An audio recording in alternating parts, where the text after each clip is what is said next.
Well, welcome back, everyone. Thanks for rejoining the third workshop on the road to recovery and the second day. So we're about halfway through the week's process. And I don't know about you, but I've been enjoying listening and learning and exploring with everybody some of the new ideas, some ideas for incorporation as we move forward.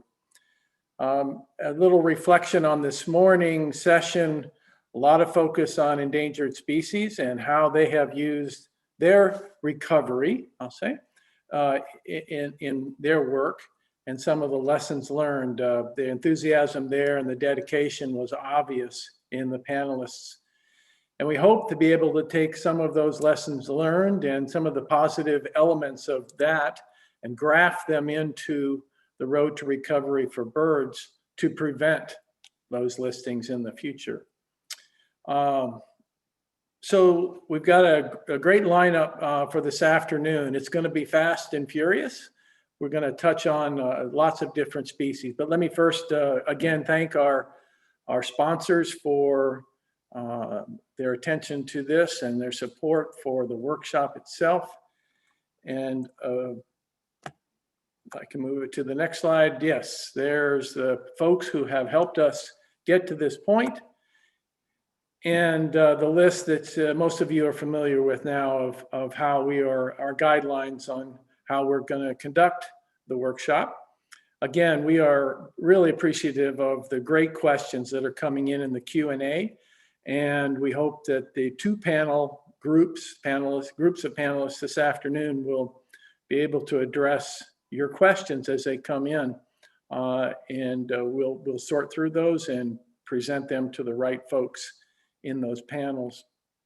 Again, we'll have the Padlet working for the afternoon to provide comments, and the rest is self-explanatory. I think with that, I just say that this afternoon is split into two parts. First part will have a series of presentations and it'll focus on those working groups, species working groups that are further along in the road to recovery. And then we'll shift a little bit to those working groups that are a little earlier in the process of recovery and see what we can learn from these folks. With that in mind, let me introduce to you this afternoon's moderator. Although if you have been involved in bird conservation at all in the last 30 years, you know Bob Ford.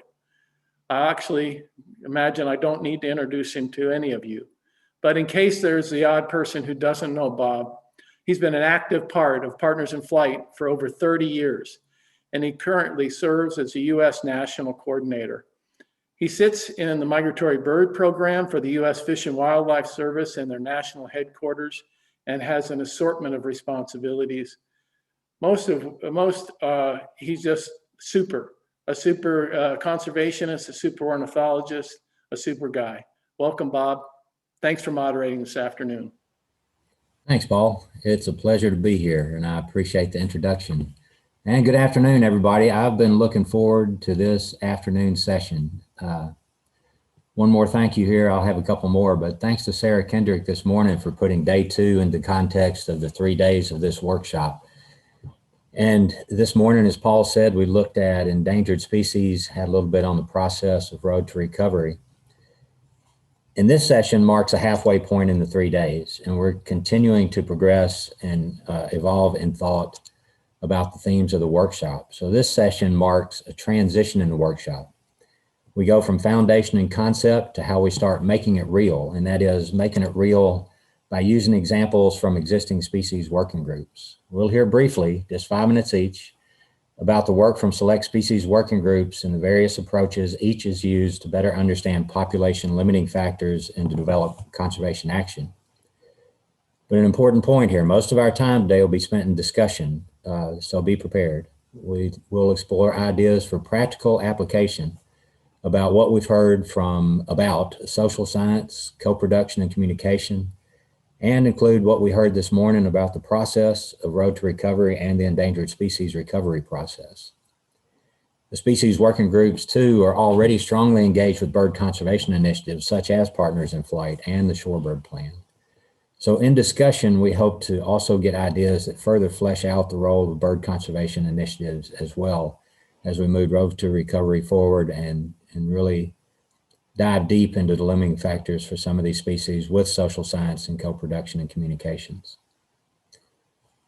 So far in the workshop, we've been building out the tools and framework for moving forward. And in this session, we're charting new territory for application. We'll look more closely at what population recovery means for species in steep decline, but those that are not yet endangered. And importantly, we're going to do so in the context of people. The species working groups and the bird conservation initiatives, Partners in Flight, represent a diversity of both species and approaches to science and conservation. And as a result, the work represents a wide diversity of people and geography, thus representing a wide range of culture and local value from which they come and work. So as others have said this morning, we don't have all the answers. And as a result, to be quite honest, I fully expect this session to be a little bit messy, but in a good way. We'll provide and encourage opportunity for creative thought, opportunities to develop new ideas, see things a little bit differently, put those ideas forward. We welcome all and any observations, questions, and thoughts during our session this afternoon. I'm sure as a result, we'll generate maybe more questions than answers, but we will generate some answers as well. And we'll definitely generate more thoughts about how we move forward to eliminate the implementation gaps, the ones that started the meeting off with Ashley Dayer and has gone and been a consistent theme in many of the talks up until this point. The implementation gap that exists between science or assessment and conservation planning and conservation delivery, whether that delivery be either habitat delivery or policy development.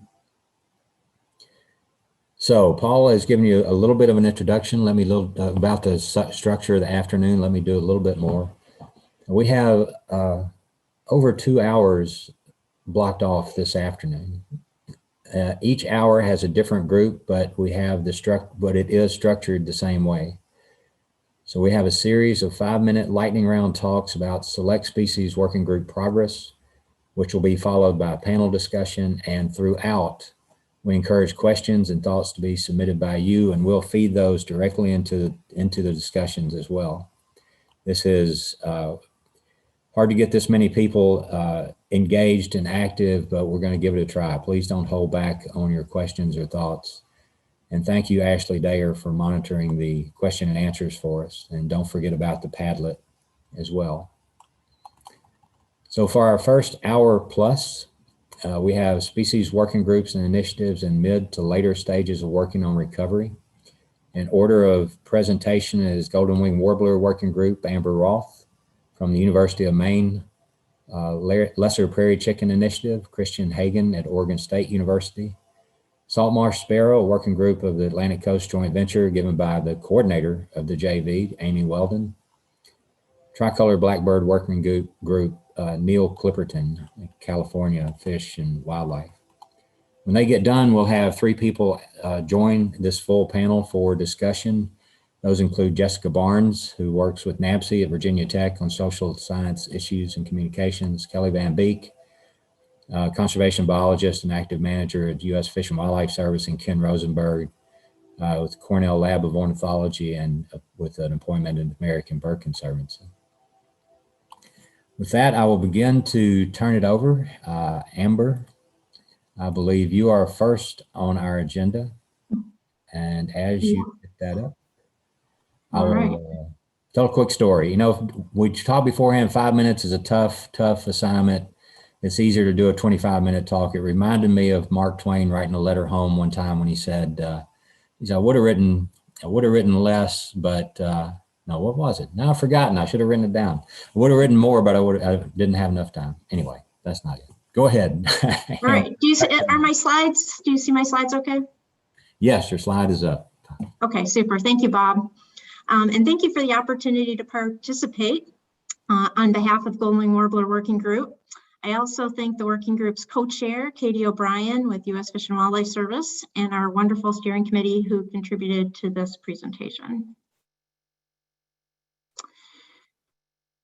We currently have over 200 members in the working group. We have a website at gwwa.org. And over this past year, we identified the future focus of the group and created an organizational structure to implement that. New to our structure is the Communications and Human Dimensions Committee, recognizing we need to do more to be deliberate and focused in these areas. We have international engagement with partners in Canada and Alianza Alistratus, our partners in Latin America. And we have representatives on our steering committee from across the full range of the species. We understand that we will be more effective through collaboration with broader focused initiatives such as the joint ventures and the Partners in Flight Eastern Working Group and its team initiatives and other species working groups with overlapping goals and objectives. We recognize the importance of the R2R initiative and how we can work together to better understand and implement species recovery. Co-production has been a critical component of the working group's activities since it was formed in 2003. In 2005, we had our first workshop where we brought together scientists and practitioners to guide the working group's initial focus and to establish the first organizational structure. In 2007, based on this meeting in 2005, we launched a study to understand habitat associations and productivity, including 8 study areas across the breeding range. In 2009, we published a genetic atlas that mapped hybridization with blue-winged warbler. That same year, we launched a coordinated survey effort to map occurrence as well as understand habitat associations across the winter range in Latin America, and that concluded in 2012. From 2008 to 2010, we launched our conservation initiative, and through that we distributed a number of outreach materials, including brochures, posters. We launched our website. Also in 2010, the U.S. Fish and Wildlife Service received a petition to review golden warbler for potential Endangered Species Act protection. This review process is still underway. In 2012, we published our conservation plan. That same year, Working Lands for Wildlife was launched, and golden warbler was one of the focal species. In 2013, we published our habitat BMPs and distributed those. In 2016, we completed our wintering grounds plan. In 2019, we revised our conservation plan. And it's also at that point where we needed to kind of look at the success of our planning and our implementation efforts. Within the plan, there is a goal of stabilizing the global population by 2020. So we looked to the Breeding Bird Survey.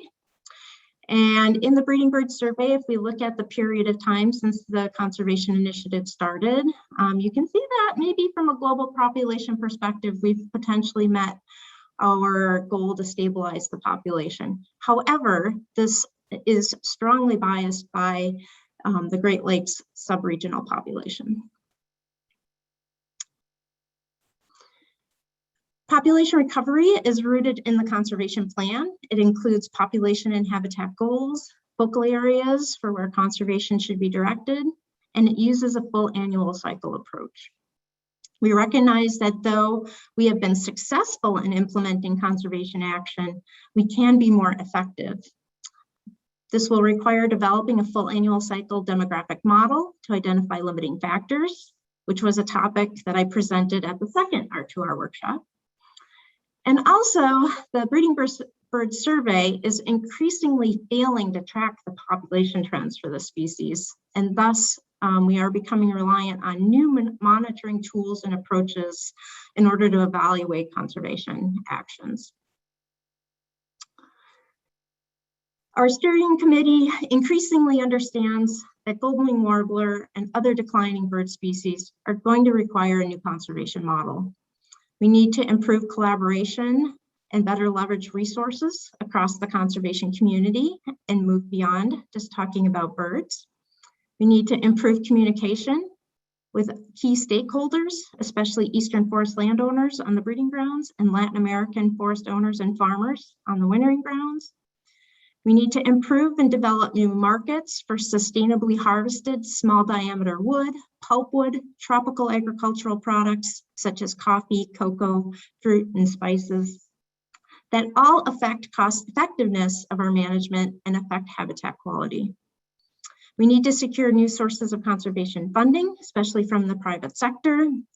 And we need to move our dialogue beyond talking about declining birds, but also emphasizing things like enjoying nature and how birds are a part of recreation, how they provide ecosystem services, and how they are important indicators of healthy and resilient communities for both birds and people. So just want to say thank you. If you're interested in joining the working group, this is how you do it. And I'm available for questions, probably in the panel discussion. Thank Or you, you can Amber. email me.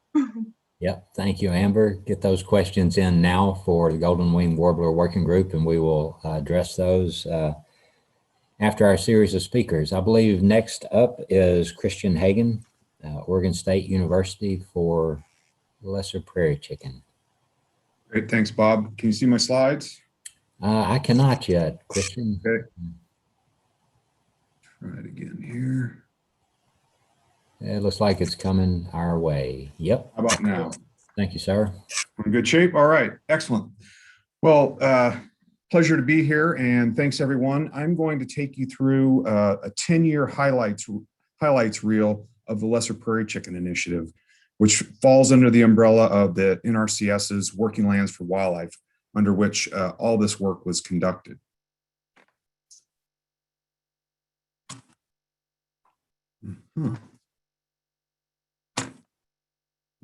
Okay. It's not advancing.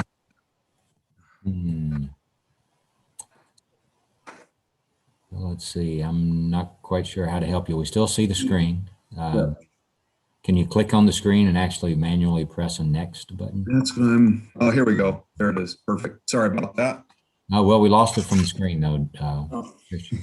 I swear I know how to use technology. I swear. Don't worry. We'll start your 5 minutes whenever you get ready. All right. Here we go. Let's see. Screen share.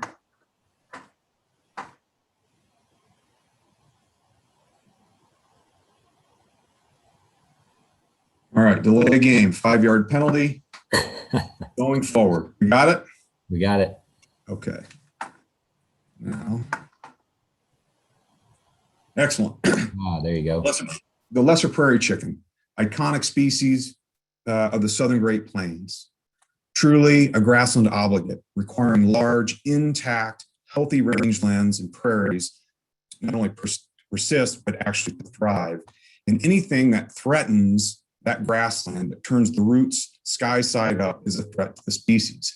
Similarly, anything that reduces the amount of available prairie is also a threat to the species, whether that's tree encroachment or human development. Those are all threats. So much like its cousin, the greater sage grouse, this is a species that is driven largely by these large-scale factors. This is the current and historic range of the lesser prairie chicken. All the dark gray is the current range.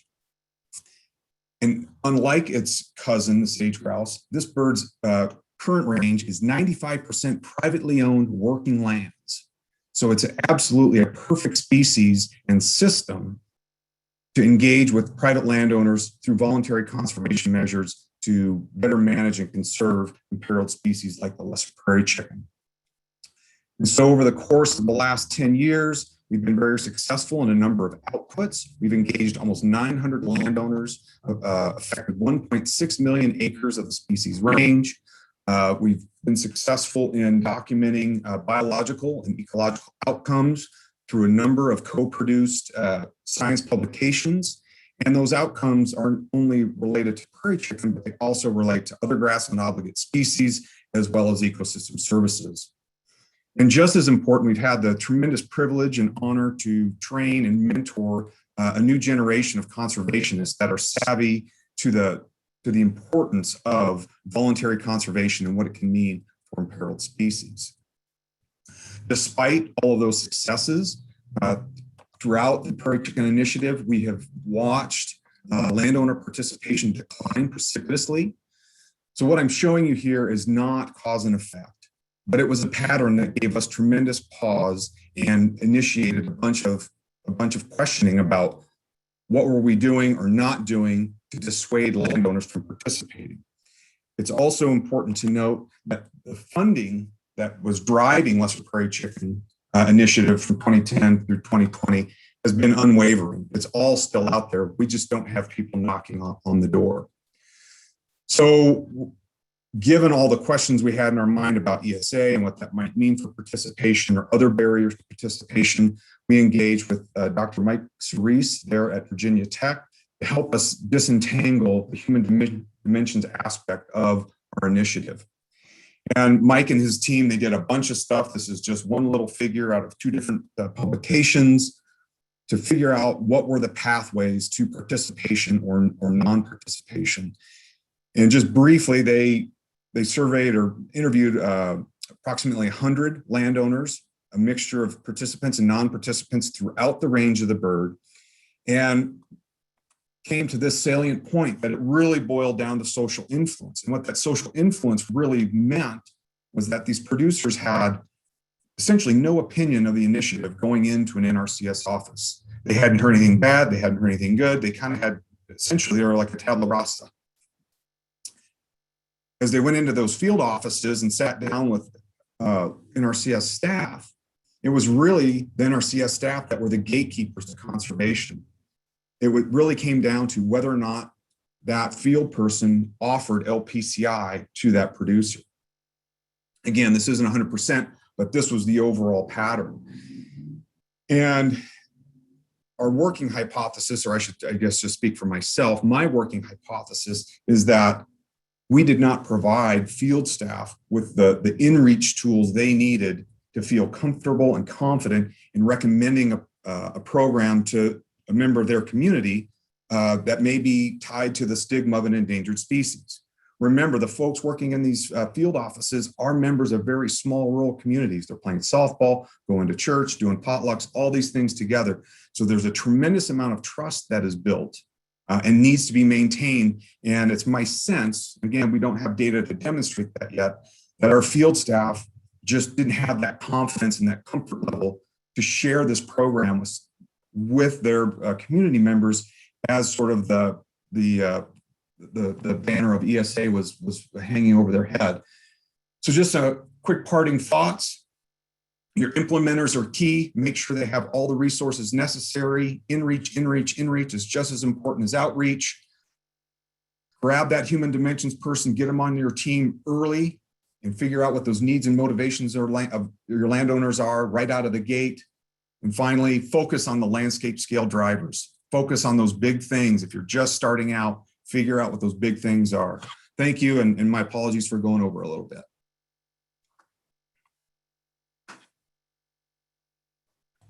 Well, it was great, Christian. Thank you very much. Just pretty much right on time with your start. We'll move, get those questions in. Whatever occurred to you, we'll move to the next speaker here. Amy Weldon, coordinator for the Atlantic Coast Joint Venture, presenting on Saltmarsh Sparrow. Thanks, Amy, all yours. All right, so can you see my slides? Yes. Okay, yeah. Fantastic. All right, well, it's so great to be here with everyone. And I'm here to share the experience that the Atlantic Coast Joint Venture has had with the Saltmarsh Sparrow and the working group. Let's see if I can get my slides to advance. There we go. So just a brief background on Saltmarsh Sparrow for those of you who aren't familiar. So this is a bird that is a tidal marsh obligate species, and it is restricted to salt marshes, breeding within the range of Virginia all the way up to Maine. So that's its entire global ranges on the Northeast Atlantic coast. They have been suffering an 87% projected population loss since about 1998, with an annual decline of about 9% a year. And that is primarily being driven by nest flooding, also a little bit of predation, but primarily the main threat is nest flooding as a result of sea level rise and past alterations of the marsh, like ditching and dikes and 400 years of modifications. And so that's leading to habitat loss, the loss of nests, and according to some of the most recent science, a projected extinction by mid-century if measures aren't taken to reverse the decline. And so that's what the Saltmarsh Sparrow Working Group is really focusing on, is stabilizing and reversing those declines of Saltmarsh Sparrow. And thankfully, when we entered the scene, there had already been a good deal of science already done by the Saltmarsh Habitat and Avian Research Program, also known as SHARP. And so they had been gathering more than 10 years of research, survey data, demographic data, management performance data where available, and had already been able to really paint this picture of declines and outline the threats and the urgency. So we had a real leg up in terms of the knowledge about this species because of the work of SHARP. And so that science identified the need for coordinating conservation across the entire breeding range because the entire breeding range was being impacted. And so then that is part of the reason that the joint venture decided to shift our strategic focus in 2016. And we adopted the Saltmarsh Sparrow as one of 3 flagship species to focus all of our conservation attention on. And in those species represent the coastal marsh system. So we're looking at the whole system through the lens of three different species. And we pretty quickly formed a Saltmarsh Sparrow Working Group, and that group consists of a variety of federal and state NGO and academic partners, including the whole SHARP team. And we then started working collaboratively with SHARP to create the different science building blocks that we needed to best and most quickly drive conservation. And then on the ground, we've been working on the technical side of things with our land managers to help advance the science of restoration, because in this case, the science is more than just understanding the species ecology. It's actually the management itself is science, because all of this is breaking new ground. We really are pursuing lots of innovative management strategies to help build resiliency of the Saltmarsh system against sea level rise impacts. And so through this process, we tried to be really responsive to what our partners were saying that they needed most to move quickly, because we have a very limited window of time to work. And what we were hearing from our partners is, first, tell me what the goal is. How many birds do you need? And then where should I work to maximize my potential of achieving those goals? And then tell me what to do when I get there. Well, what am I supposed to do with my marsh? It looks like this. What do you want me to do to make it look like that? And then how do I actually do that? What are the strategies and the methods to be able to do these different management practices? And then everyone is cash strapped, capacity strapped. And people were also saying, if you want me to do this work, I need more support to do that work. And so our goal as a joint venture and as the joint Saltmarsh Sparrow Working Group is to find ways to meet as many of these needs as we can. And so this is how we've been doing it so far, just going through those bullet points again. So when people wanted to know what the goal was, so early on in the process in 2016, we got together pretty informally, literally on a napkin over lunch, to set out some population objectives that we then ran through the working group and settled on a goal of 25,000 sparrows that we needed for long-term sustainability. We then calculated how many acres of good high quality habitat would be needed for that, and then broke that out by state. So every state had a sparrow goal and a habitat goal. Tell me where to work to achieve it. We worked again with the working group to put together a tool that used the existing science to identify where the highest priority places on the ground were to do the most for Saltmarsh Sparrow, and then put that out on an online mapper on our website for everyone to be able to access. Tell me what to do when I get there. In 2020, we completed a Saltmarsh Sparrow conservation plan with the working group that outlined a series of promising management actions, most of which were kind of innovative, some untested, some very minimally tested. But the goal was to get as many of these practices on the ground as possible, figure out which ones are viable, and then try to scale that up onto a larger, more meaningful scale. And all of that is in the Saltmarsh Sparrow Conservation Plan. tell me how to do it.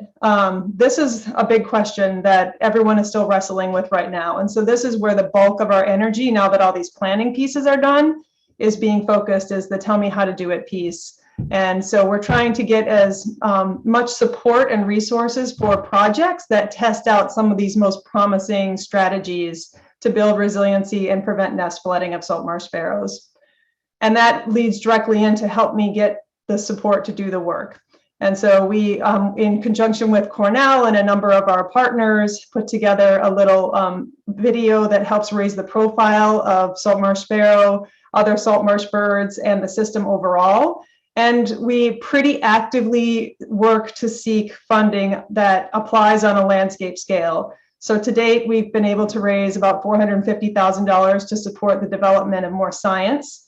And we've been able to raise about $2.3 million for these direct on-the-ground management projects. And that bolsters the ongoing NACA funding that we get for projects like these. And so the collaborative relationship here is basically that the working group produces the science and the protocols, the JV forms and leads the working group, and then converts that science to tools that people can use on the ground. The working group tests the management on the ground, they manage and analyze the performance, and the JV provides a supporting role by raising funds and then awareness with decision makers and the people on the ground. And so this is my last slide. What makes this work is that all of these partners have a real strong vested interest in both the species and the habitat, because coastal resiliency is so important for so many values. So it's a real mutualism. We make sure that all the steps that are ideas or projects that are undertaken are well vetted through the working group. And then we really work to take that role of raising funds to support the work that we want to see collectively happen. And so that provides a very trusted relationship between the joint venture and the people who are doing the different pieces of the conservation work. And that's it. We can talk more about it in the panel discussion. All right, Amy, thank you very much.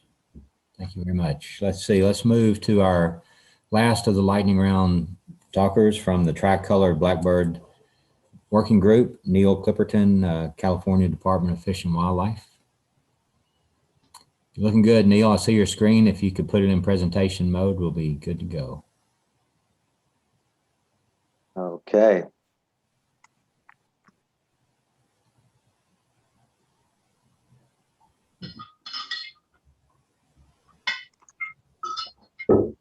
How's that, Bob? You got it. All yours. Okay. All right. Well, thank you. I'm going to use my 5 minutes today. I'm going to give a brief introduction to our working group, but I'm going to focus most of my time talking about, I'm going to highlight one success story that's required a lot of really deep collaboration and ongoing collaboration amongst a broad set of our members. So you're going to get a narrow slice of the working group from me today. But first, I'm just going to give the briefest of introductions to the bird. The most fascinating thing about the tricolored blackbird, if you're unfamiliar, is the massive breeding colonies that it forms. Historically, we had breeding colonies in the hundreds of thousands of breeding adults. As recently as 15 years ago, we still had colonies over 100,000 birds. There's been declines. We don't have colonies quite that large anymore, but still some very impressive colonies. If you haven't had an opportunity, I recommend coming out to California and watching one of this wildlife spectacle. It's amazing. The population has been declining since humans started paying attention in the 1930s. I'm showing here just the results of the most recent 4 statewide surveys. We conduct a statewide survey every 3 years. The point I'll make from this graph is that in the most recent surveys, we now have a total world population that is smaller than what we used to see not long ago in nesting in single colonies. As a result, the species was listed under the California Endangered Species Act in 2018.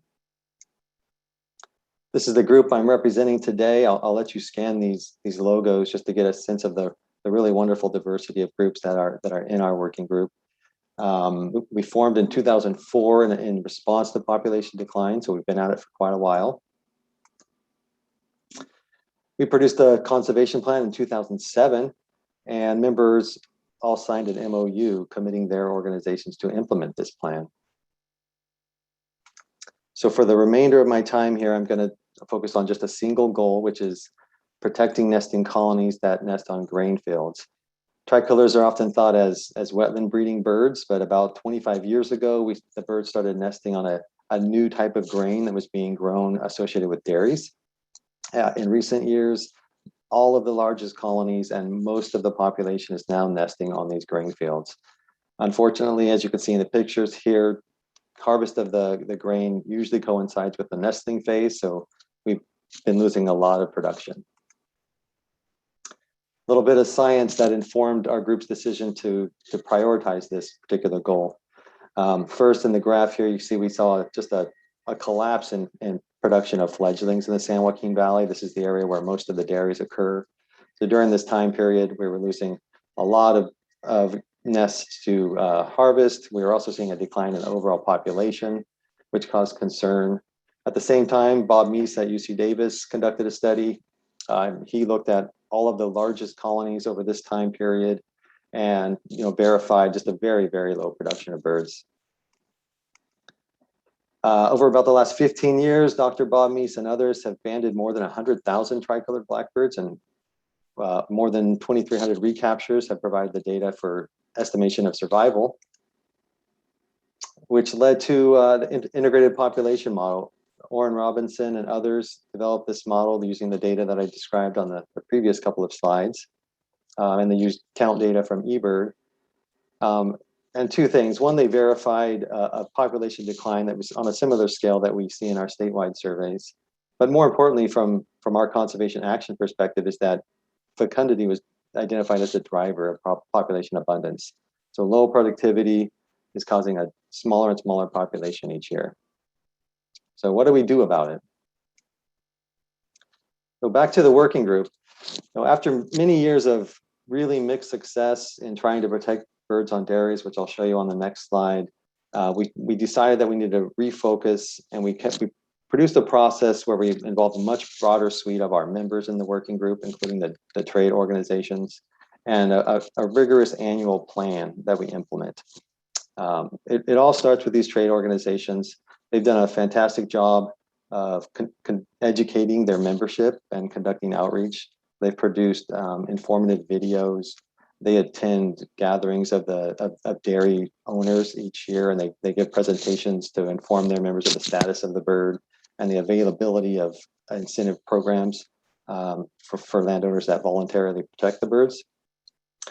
In addition to that, once a biologist is in the field and discovers a colony on a dairy, these are the first groups, the trade organizations, that reach out to those landowners. So the landowners are now hearing, immediately from someone that they know and they trust.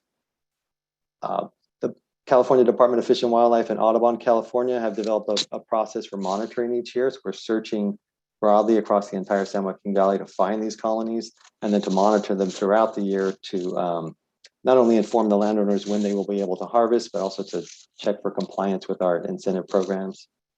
And then, of course, the agencies that are able to provide the incentive programs. The Natural Resources Conservation Service especially has been very important.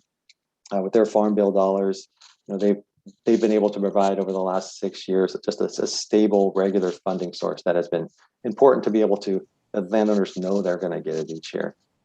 And I just wanted to add, I was reviewing my slides this morning, and I realized I've left a partner here that, although not a member of our working group, the landowners themselves have really become a regular partner in this process as we've gotten to know them and work with them each year, and they get to know the birds. They will reach out to us directly sometimes, to tell us that they have birds on their property.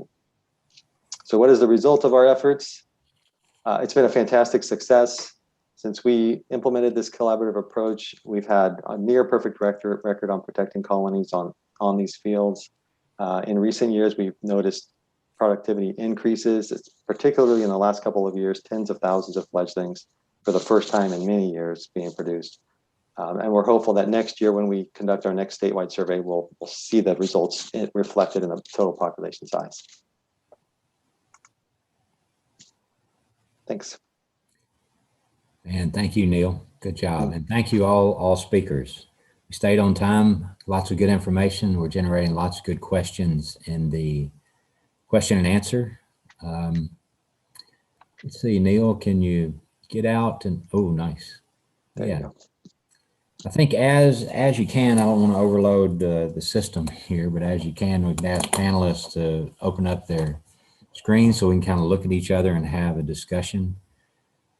First, I wanted to get some reaction from the other three on our panel here that I'd introduced earlier, Jessica, Kelly, and Ken. And I guess looking for a general response, anything from a general response to that with your background and expertise to more specific questions of any one of the speakers. Jessica, let's see. Oh, there you are. Hey, Jessica. Would you mind starting? General response, thoughts, observations? No, not at all. My first response is thanks everyone for sharing a little bit about the work that you do. It's really inspiring. I work broadly on bird conservation, so it's really fun to hear really dedicated efforts to single species and the work that you all are doing.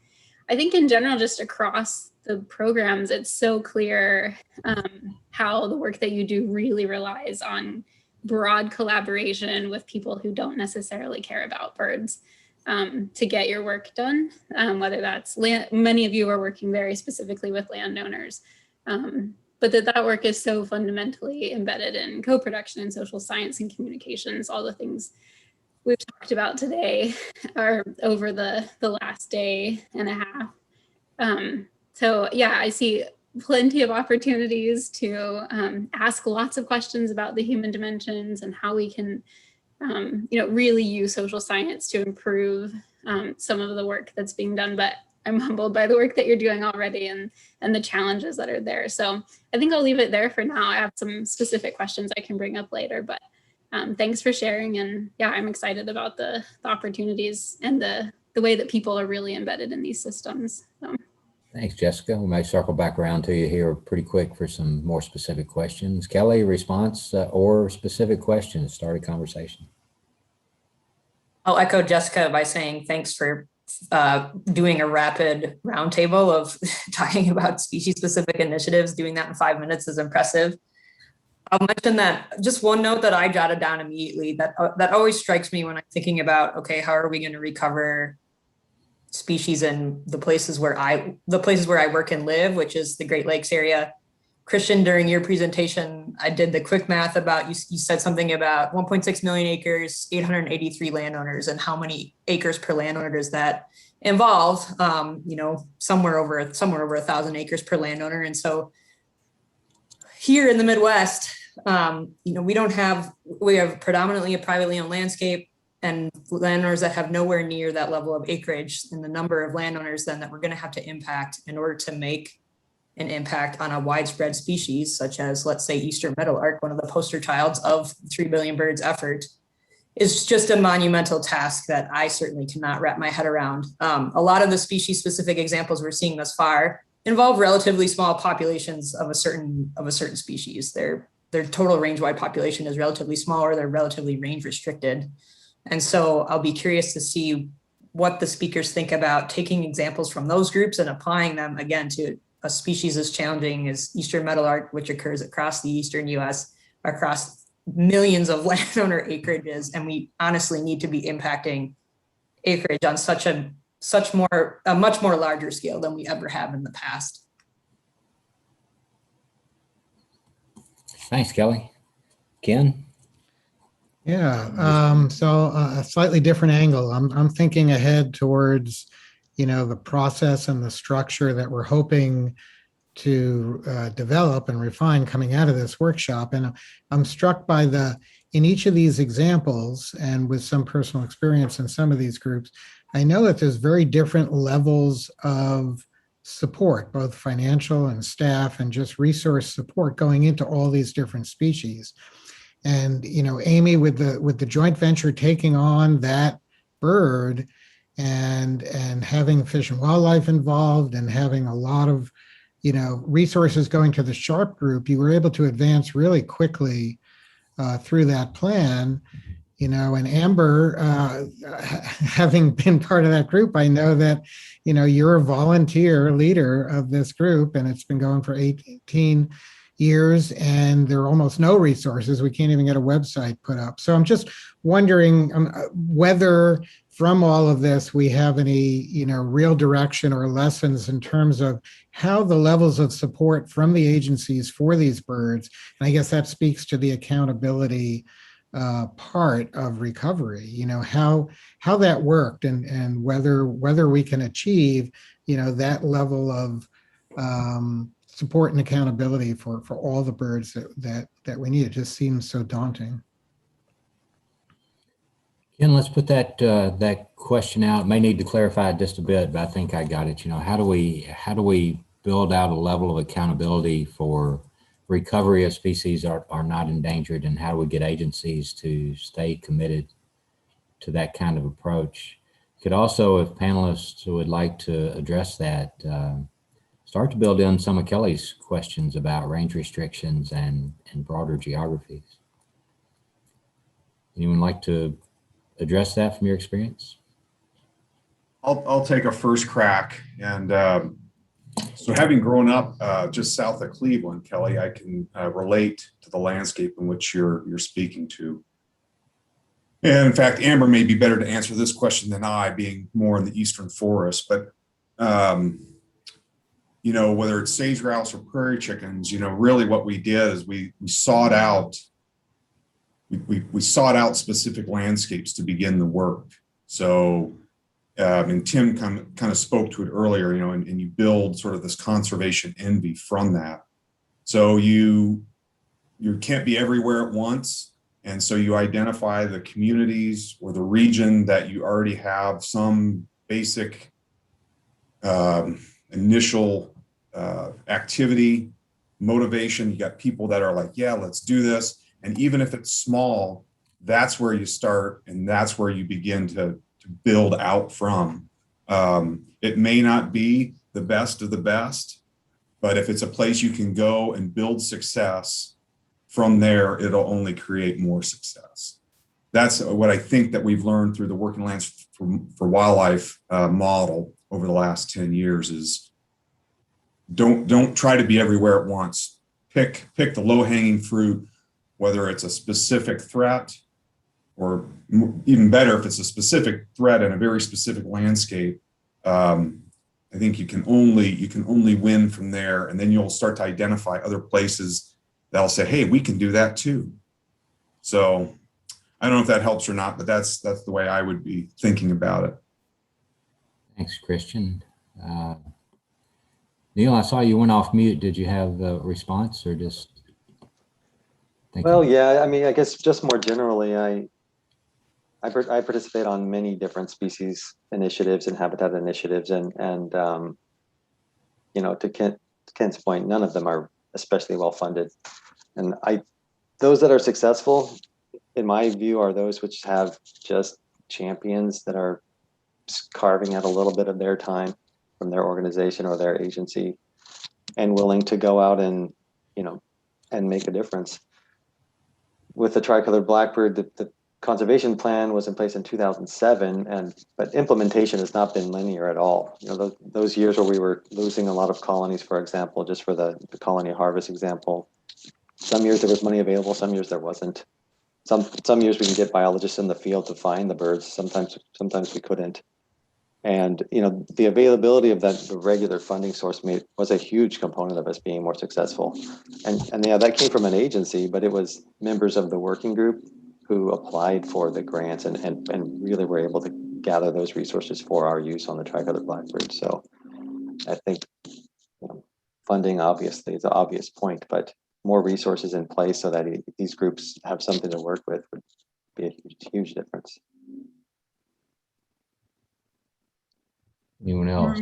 Can I add to that?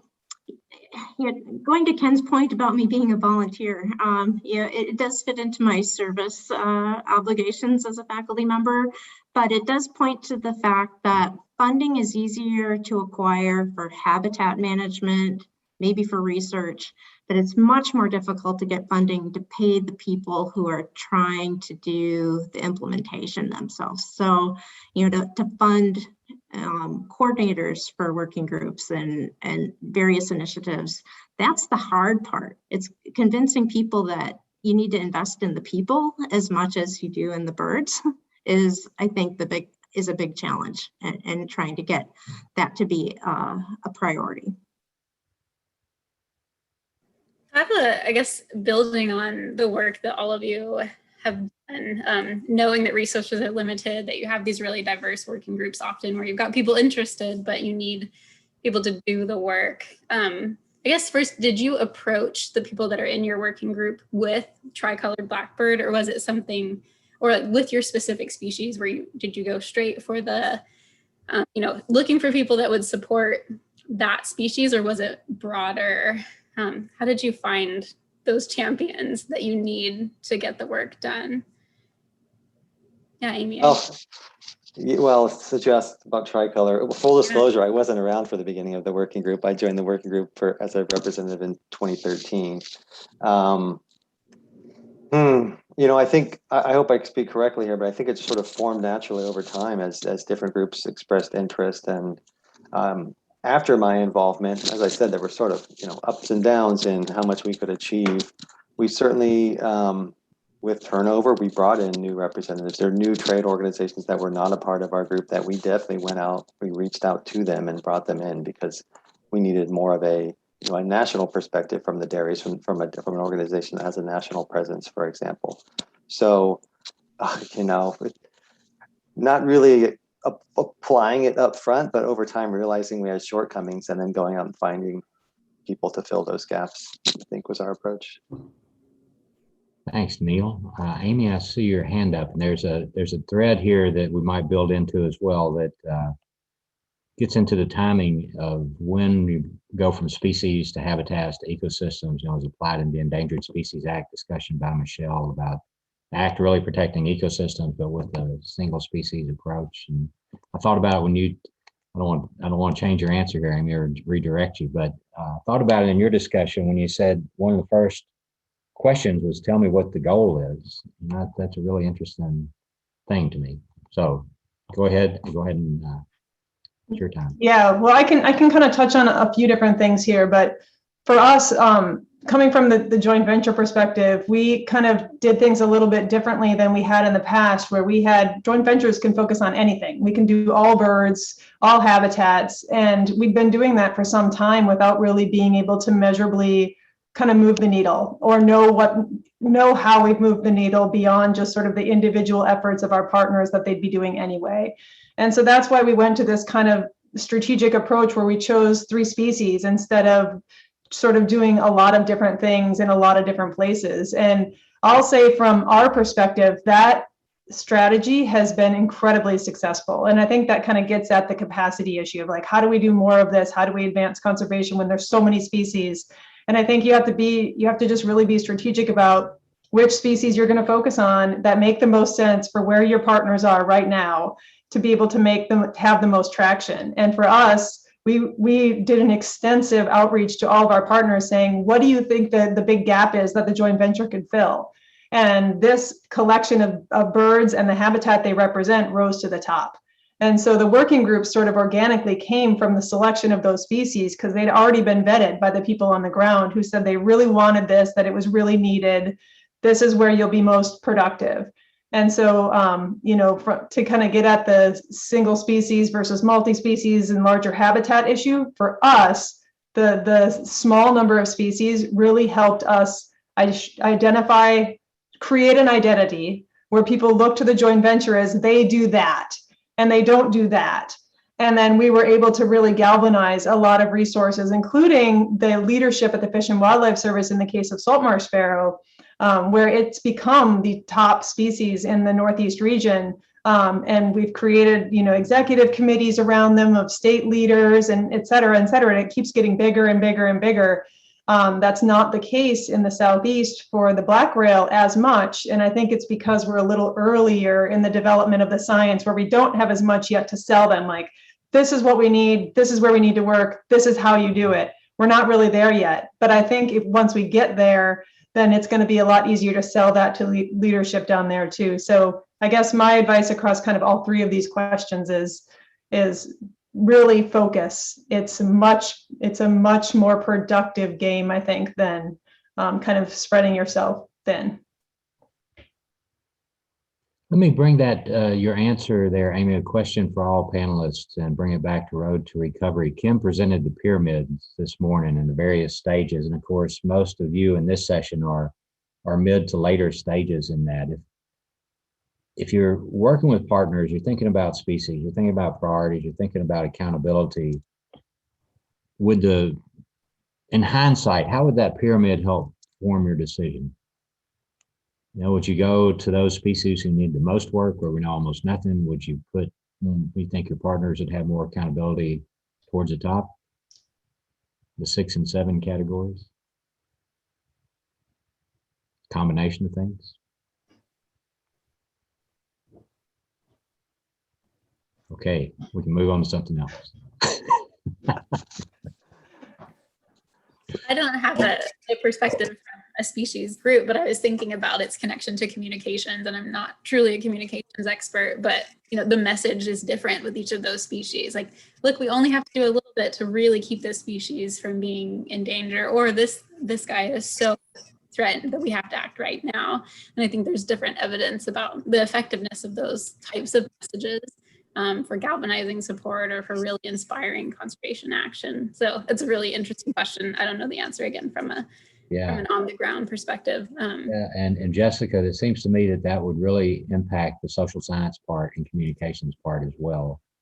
Given is it like Jeff mentioned this morning in the sandhills, is it a high conflict species with a lot of mistrust, and you're trying to go in and do repair, or is it something no one's ever heard of but may see benefits, like potentially, steeply declining species and grasslands in the prairies, for example. People want more grass, there's a way to work together. Yeah, I would just add, and I don't know if this is going to answer the question directly or not, but,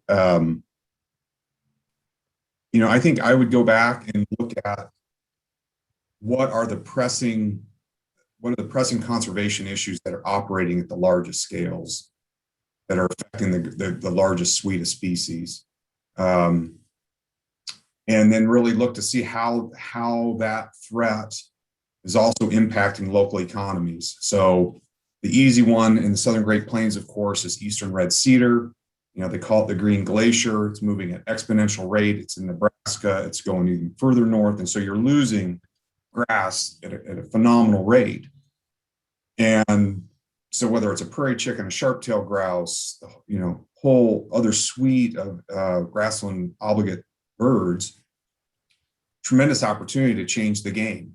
And at the same time, you have, I'm not going to say it's easy, because there's other social issues that you may not be thinking of right now that kind of precludes the treatment of cedar, because it's a windbreak, it's a this, it's a that.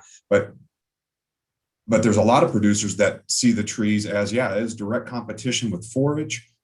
And so there are these opportunities, I think, that if we look at it more from the threat base, which is actually what the U.S. Fish and Wildlife Service does in the context of ESA, right? They have their 5 threat factors. And so if we kind of use that as a way to organize our approach, I think it helps filter out where we can go and how we can be most effective, regardless of which bird we're most concerned with.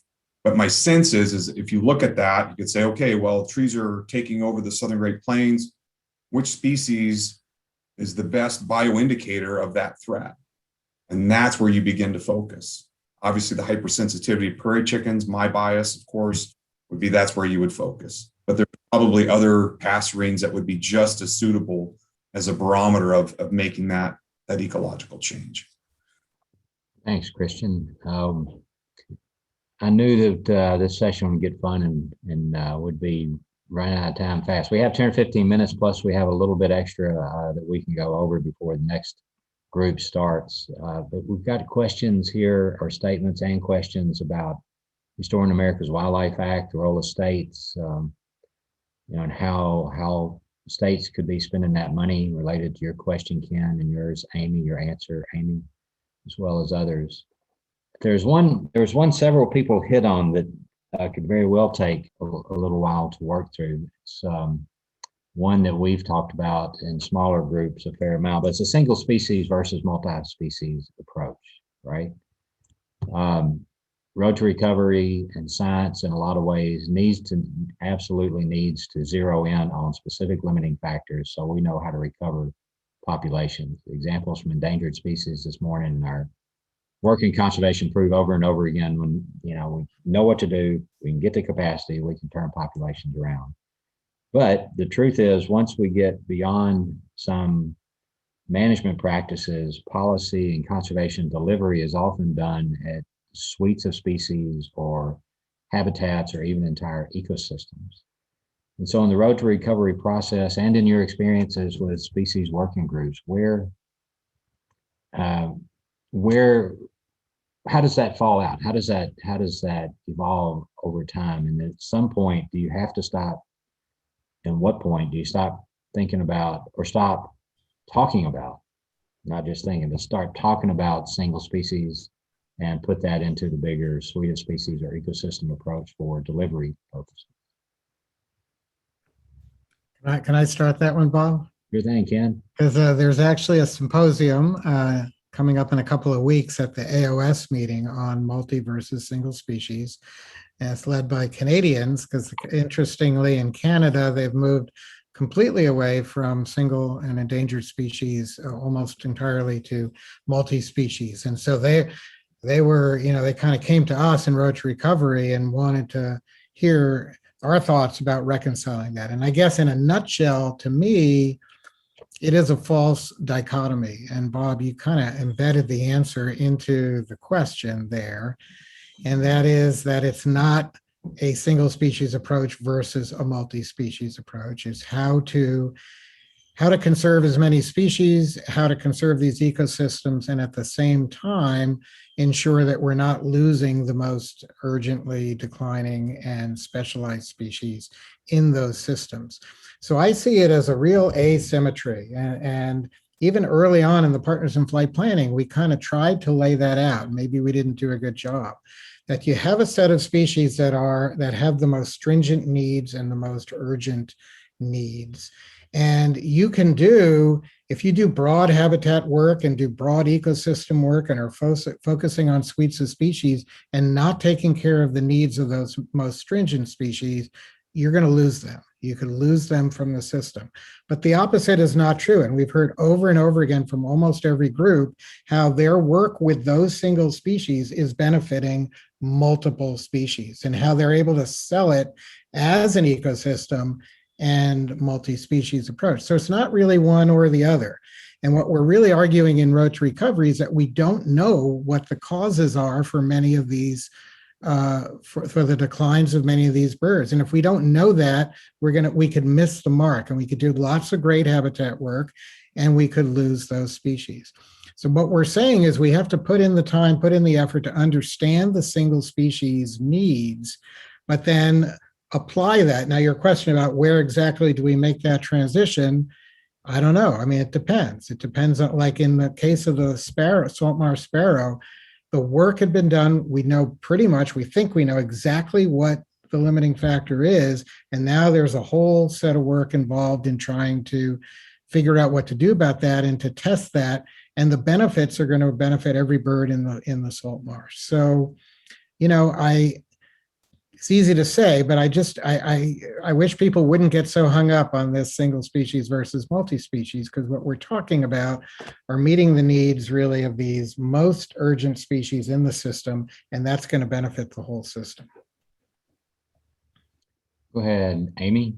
Yeah, so I think that's a great point, Ken. And to follow up on that for Saltmarsh sparrow, like because of what Sharp had done, there was science that basically said focusing on the conservation needs of the Saltmarsh sparrow is the best way to meet the needs of the entire suite of species in that system.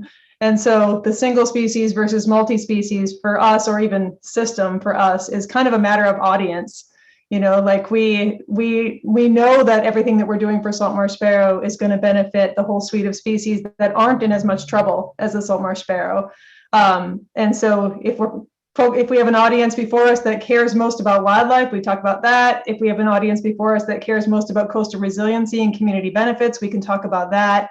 So I think all of us are working on multi-species to some extent, even if the ambassador of those species is a single one. And in some cases, you do need to meet the needs of that one, or it will fall through the cracks. Like if we just focused on salt marsh conservation in general, we would lose the Saltmarsh sparrow and we would definitely lose the black rail. And so they have specific needs within those systems that have to be addressed if we don't want to lose them. Yeah, and I would just add briefly, obviously coming from a grouse-centric world, those species, whether it's a grouse, and the nice thing about a grouse, it's resident, right, needs a suite of habitat types within the prairie, right? It's not all one thing that they need within the prairie.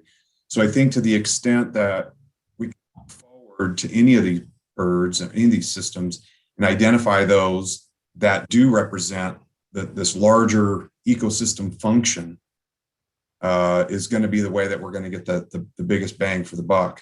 And yes, it may be that the one species is the moniker that's going to be on all the media and stuff to carry us forward. But yeah, ultimately it is this multi-species approach, but you need the flag bearer, if you will, to carry us down the road. Yep. Yeah, good, Christian. I see a couple of comments popping up in terms of flagship species versus focal species and how we can use each of those for conservation. I'm interpreting some there. Yeah. Let's see. Anyone else? Bob, I was going to just add one little thing. I definitely agree with Ken, but I think there's a lot of room for the very necessary species initiative groups to reach across the aisle to the groups that are focused on habitat-based approaches, and vice versa. Ideally, with tricolored blackbirds, we don't want them to nest on the grain fields. We want to get them off and onto marshes. In order to do that, we need wetlands on the landscape. So we reach out to our state wildlife area managers and our National Wildlife Refuge wetlands, private duck clubs and other private landowners through incentive programs. So it's forming the links between the folks that can implement habitat work for multi-species benefits. Those entities aren't going to respond to we need tricolored blackbird habitat, but if we tell them we need least bittern habitat and tricolored blackbird habitat and white-faced ibis habitat, and if it has these characteristics, it will meet the needs of the tricolored blackbird. So I agree that we all have our role in working across the aisle a bit more in the groups to implement it. Mm-hmm.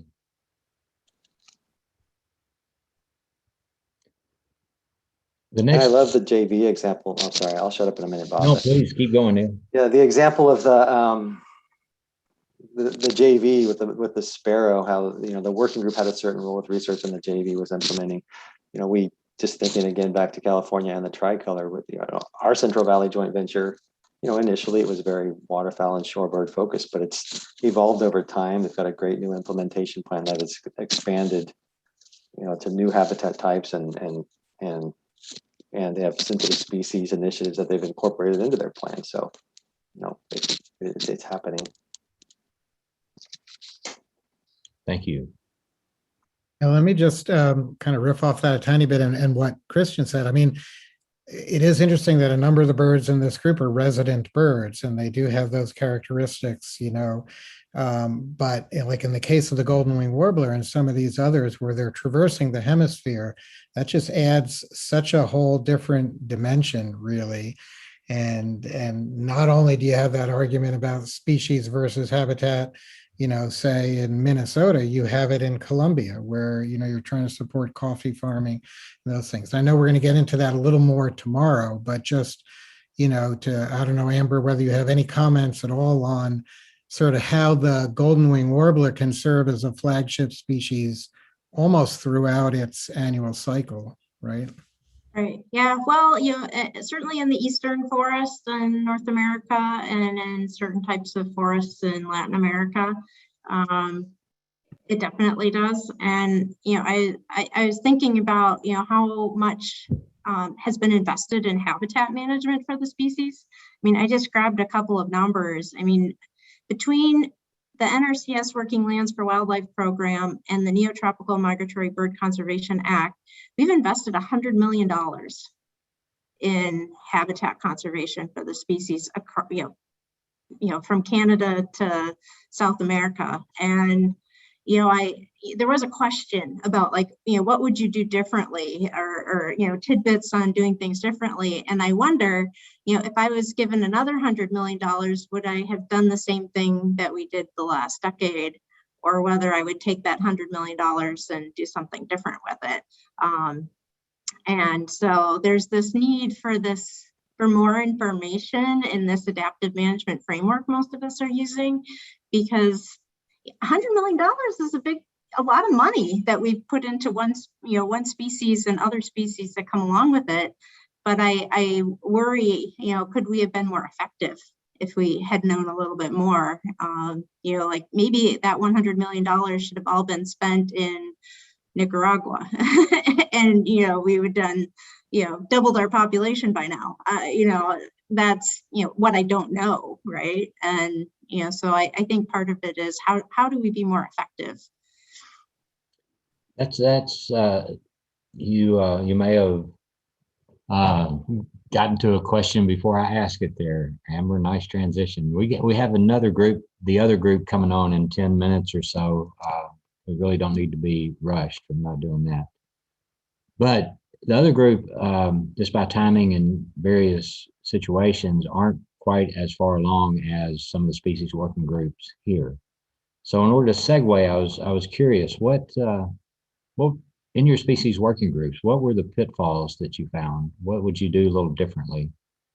And especially in terms of thinking about bringing in social science and bringing in communications at various points. Your answers, of course, can be biological too.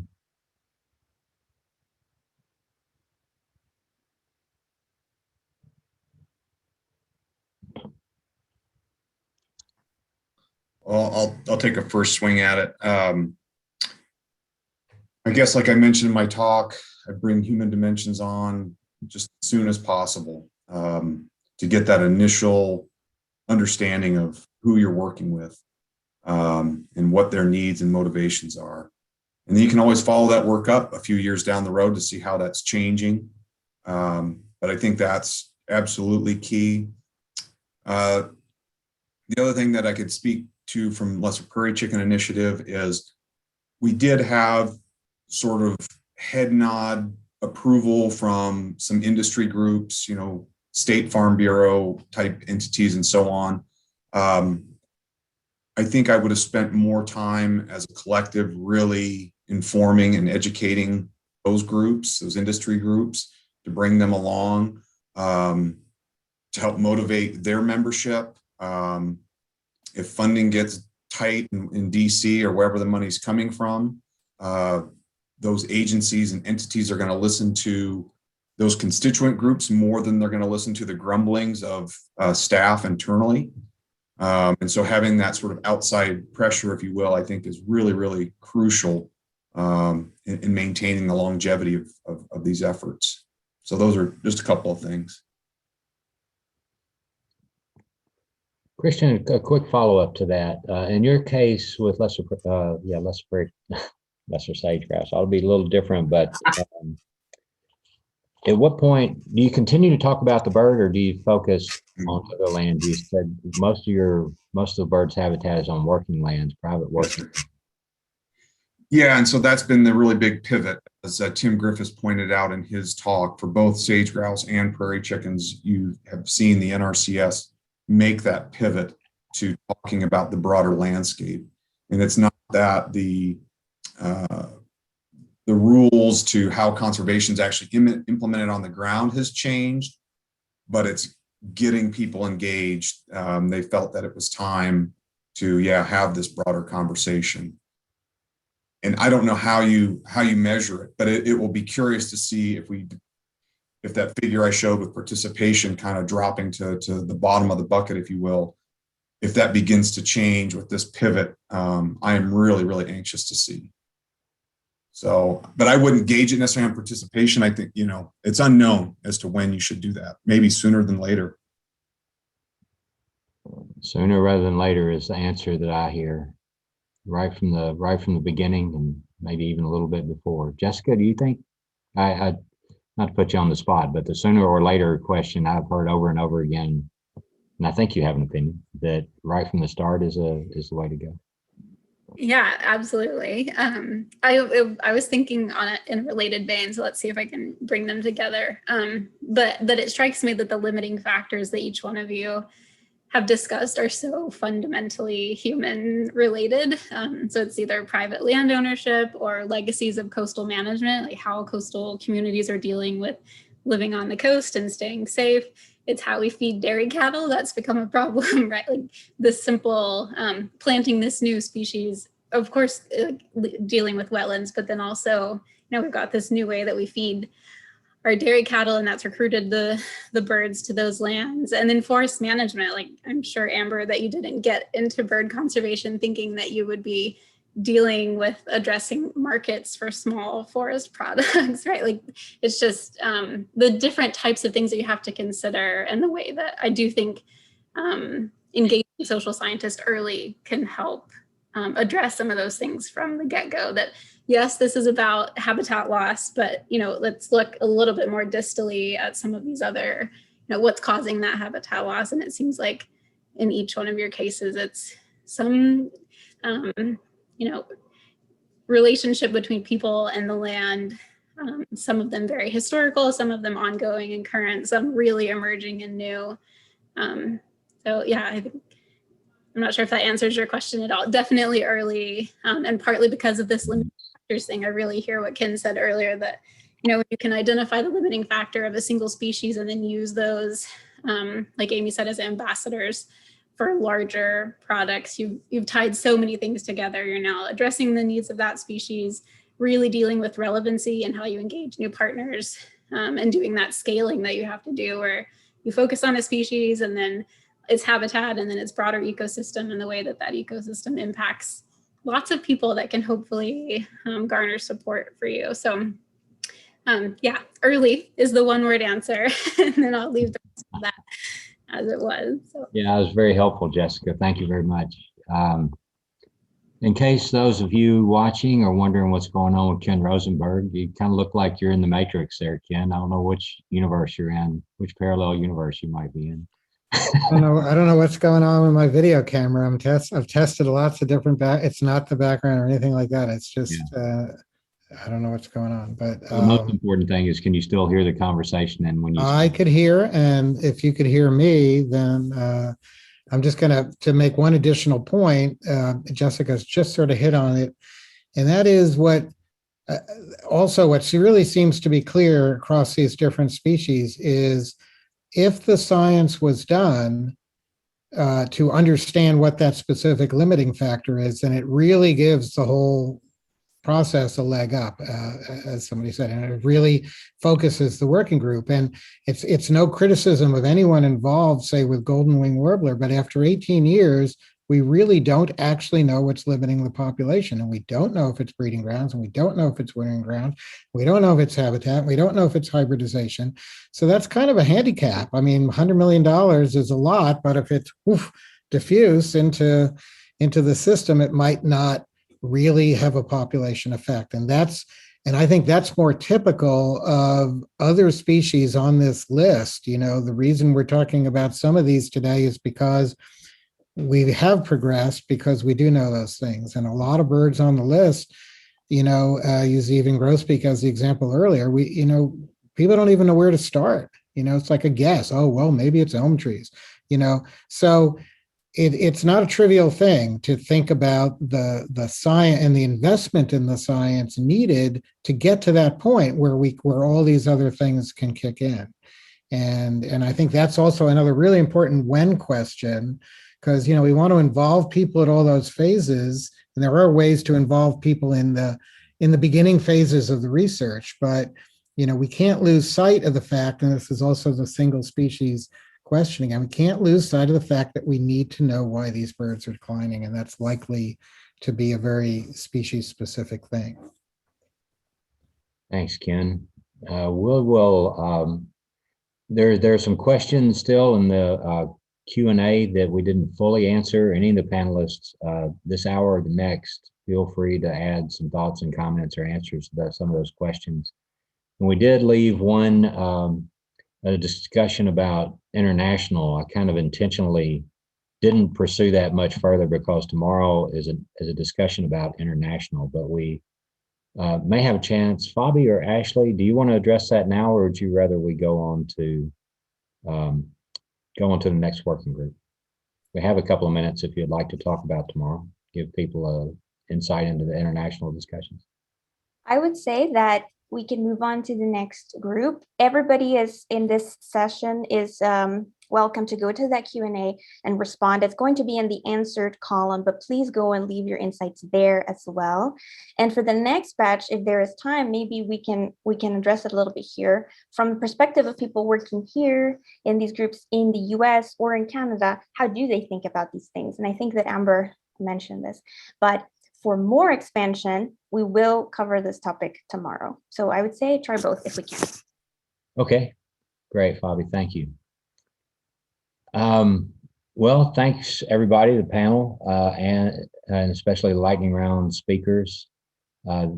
Jessica, Kelly, and Ken will remain as panelists on the next group as well.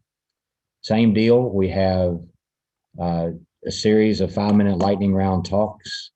The first is Pinyon Jay with Scott Summershoe, U.S. Fish and Wildlife Service. Scott, you ready to pull it up? And for those, just to remind other speakers, Black Rail, Amy Weldon's next, then Lesser Yellowlegs, Jim, and Rusty Blackbird, Carol. But you're up first, Scott. Right. Oh, forgot to share my screen first. You got it. All right, can you see the slide? Looks good. All right. Thanks for Bob and the panel for the leadership for inviting me to talk about Pinyon Jays for a few minutes. For those of you who don't know me, I'm Scott Summershoe. I work with Fish and Wildlife Service Migratory Bird Program. I'm land bird coordinator in the Mountain Prairie region based out in Denver. And this is one of the species I spend a significant amount of my time working on. Oh boy, no, wait, now I can't forward my slides. There we go. Well, I was gonna have that problem too. Just a very quick primer for those of you that are not intimately involved with Pinyon Jays. The reason why we've gotten into the Pinyon Jay business, as I like to say, is long-term significant population declines. We're looking at 3.5% per year loss since BBS started. Overall population loss, about 83–84% overall. Adam Smith in Canada has done some new analyses of BBS data, and it looks like trends have been getting steeper in the last 10 years or so, which is not good. So I'm kind of glad we're going down the Pinyon Jay path. So some of the areas where the species is a conservation concern, it's a continental level species. The birds at conservation concern list from the Fish and Wildlife Service that we just got out maybe a month ago. Actually, the Partners in Flight land bird plan that came out in 2016 is kind of where this bird got on my radar. It was on there as the yellow watch list. The half-life is 19 years. For population decline. There's a lot of them in our region that started getting on my radar. And it looks like there are only a few land bird species have declined more than Pinyon Jays, and there hasn't been a whole lot of attention to jays at this point. On the IUCN, it's the red list is vulnerable, which is pretty high conservation concern. It's a species of greatest conservation need and 7 state wildlife action plans. So lots of conservation concern from a lot of different angles. Needing to focus and harness some of that interest and energy towards jay conservation. One little fun fact, which makes this bird a really hard one to work on and a real challenge, is they maintain flocks. They're in flocks and they maintain a home range of 8,000 to 15,000 acres. So not all jay surveys detections are equal by their life history and how they move around. They use the landscape, which includes a lot of other priority species of conservation concern, thinking individual species versus single species versus multi-species. So we started a working group about 5 years ago or so, and it grew very quickly, almost too quickly at times, I think. We have a lot of partners, all the states in the core of the range, federal agencies, NGOs, universities have been involved with this, and this culminated into the development of a conservation strategy that we released about 1.5 years ago. which is basically just a entire review of what we know about the bird, which is not a whole lot, and some conservation actions that we can do now based on the little bit of science that we have. But one of the key parts of this was, really getting jays in front of people, increasing that communication and coordination across partners, and kind of making people aware of pinyon jays. I feel like it flew under the radar for a long time. So since we released the strategy, we developed some additional documents. Earlier this year, we got out some data standards and survey protocols. Now, folks in like 5 or 6 states are interested in doing jay surveys. And how can we harness all of those projects and make them compatible and comparable so we can do some really powerful analyses? Having that basic data information the same is incredibly valuable. And some other guidance documents on monitoring nests and working with jays, because they're very sensitive during the breeding season at nests. So how can we do that carefully? And that is all on the webpage. We got a webpage from Bob helped us get this going on the Partners in Flight website. So some of the successes of the working group is, we've been around for about 5 years, but we've done a pretty good job, I think, of getting out to partners and engaging lots of folks that sort of, we're thinking about jays, but not really doing anything with them. Getting it on that radar. And now with all that communication and coordination, we're coordinated surveys across multiple states now. We're getting some large research projects going, multi-state big projects to start addressing some of these information needs. And I'd like to say I think we were pretty good at raising pinyon jays up the conservation priority flagpole.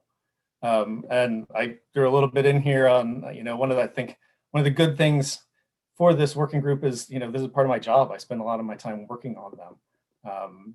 Just coming from some of the other presentations in this previous session, I thought that was an important point to make. So really the last slide, there's lots of challenges with jays. I mean, we're early on in sort of this working group, but there's a lot of unknowns. We don't know what's driving population declines. We have lots of ideas. We don't know what the limiting factors are. We don't know what habitat requirements birds are keying in on. We don't know much about survival and nesting success, et cetera. And coordinating and supporting all of that research is a huge challenge. One of the things that I think working through this presentation and then these talks is, as we fill these information gaps, we need to keep the current working group engaged. This is kind of, I admit we get the strategy done, we're off in different directions, and keeping everybody engaged is a challenge while still engaging more partners and private lands biologists, or district biologists all over the place that are probably not even thinking about pinyon jays, and then all the way up to agency leadership. And one of the biggest challenges for this species is there's potential conflict with sage grouse. It can be perceived conflict. Maybe there are some actual potential challenges there, but how do we integrate jays and core areas for a non-petition, non-listed species into landscape planning with mule deer and sage grouse and all these big management objectives in this landscape? And ultimately we need a paradigm shift on pinyon jay woodlands and how people see PJ woodlands, and not just get rid of them all. There's a lot of benefit for lots of different species, not just pinyon jays. And how can we manage that across the landscape? So that's it. Thank you, Scott. There's my email address. You can Google Pinyon Jay Working Group and come up with everything you ever want to know about jays. Very good. Thanks, Scott. Let's see, moving on, we have Amy Weldon doing double duty today. Amy from the Atlantic Coast Joint Venture, coordinator there, will be talking this session about black rail.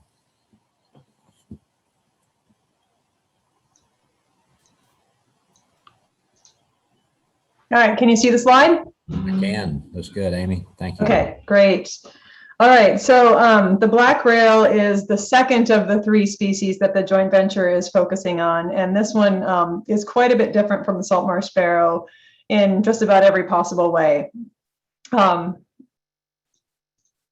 So a little background on conservation status of the eastern black rail. This is a species that's federally threatened, and it has been listed as such because it has lost probably 95% of its population since the 1990s. And that means that there's only about an estimated 300 to 800 breeding pairs that remain along the Atlantic coast. The species is found along the Gulf Coast too, but I'm focusing only on the JV region, which is where the bulk of their historical population has always been.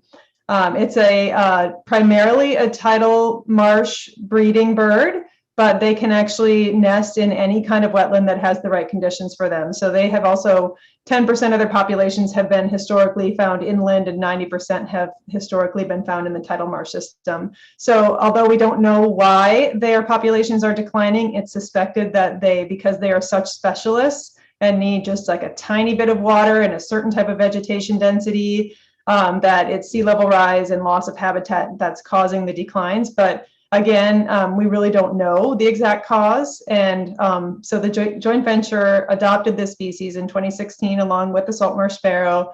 And the important point here, I think, is that we know almost nothing about them. This is a species that is probably the least understood bird species on the East Coast. They are the most secretive of the secretive marsh species, and even the most avid birders have largely not seen them, as Ken Rosenberg knows well, since he was with us when we all heard one once but didn't see it. So this is a bird that's really falling off a cliff. I mean, precipitous declines, they're changing faster than we can plan for them. And so this is really a race against time here. And so similar to the Saltmarsh sparrow, we did form a black rail working group very soon after choosing the species, with a very similar makeup of experts and academics and managers. And all we could do really was build from the existing survey data that we had, which had been done in most of the states along the Atlantic coast, and expert opinion for the few folks, a small handful of people who regularly work with black rails and can help us determine what the most urgent needs are. And those needs were determined to be figuring out how to create the habitat that they need, because the consensus is that this bird is not going to persist in the tidal salt marsh system. And so our goal is to basically pick that population up and move it inland and figure out how to do that in a very short period of time. And so this is going to require a lot of money and additional capacity to figure out the answers to all the unanswered questions. And so the things that we need most are similar to the sparrow, is that we need really clear management actions and guidance that we can give to our partners, most of whom do not work with black rails and don't know where to start. We need a group of practitioners that are eager to implement these projects, even though they don't know that much about black rails. And we need, at the moment, knowledge of where to build from. So we need to know where the source populations are so that we can incrementally build them outward with these management actions. And this requires engagement across the entire range of the eastern range of the black rail on the East Coast if we want to be successful. And so what are the ingredients to that mobilization?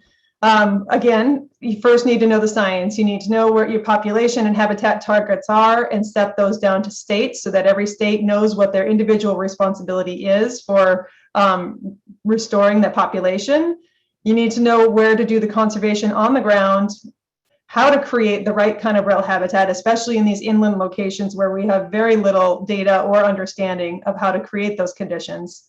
And you need to get buy-in and support from leadership in this system of all these different unknowns. And of course, more resources and capacity. So these bullets in red here are kind of where we're focusing most of our energy now, because we have checked off some of the first two bullets. And now the most urgent thing is figure out how to get the habitat on the ground and how to get the resources to support that. So here's what we've done so far. In about 2017, I think, we worked with the working group to put together some population and habitat targets that help to stabilize the population and then recover it over about a 30-year period. And we then broke those out by state or by collection of states, and also identified what we think, how much habitat that might represent. In terms of knowledge of where to do conservation on the ground, we're working with really limited data here. So we were able to put some models together that identify some kind of buffer areas around known locations of black rails or recent locations of black rails. That helps us out in the coastal areas. We don't have anything like it in the non-coastal areas, so we're still trying to figure out how to do that, since that's where we need to work.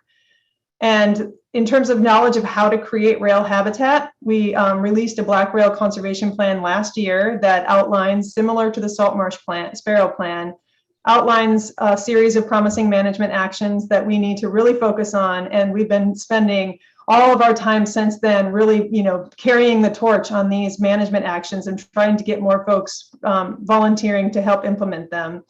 And this is just a picture of, working with impoundments and trying to figure out how to create rail habitat within impoundments where they're safer from sea level rise. And then getting the buy-in and support from leadership, which has been a real challenge because of the unknowns. We don't have something to sell them right now, but we can tell an inspiring story about the Black Rail. So that's where we're kind of going on the buy-in and leadership. And this is just a picture of the Black Rail working group that we have been working extensively with. And then on the resources and capacity side, again, looking at fundraising, we've brought in about $250,000 of funds for projects on the ground and have another $1 million pending. We did a big $500,000 project with the USGS on adaptive management to figure out which actions we wanted to focus on most. And then, of course, NAWCA grants are always funneling money into habitat.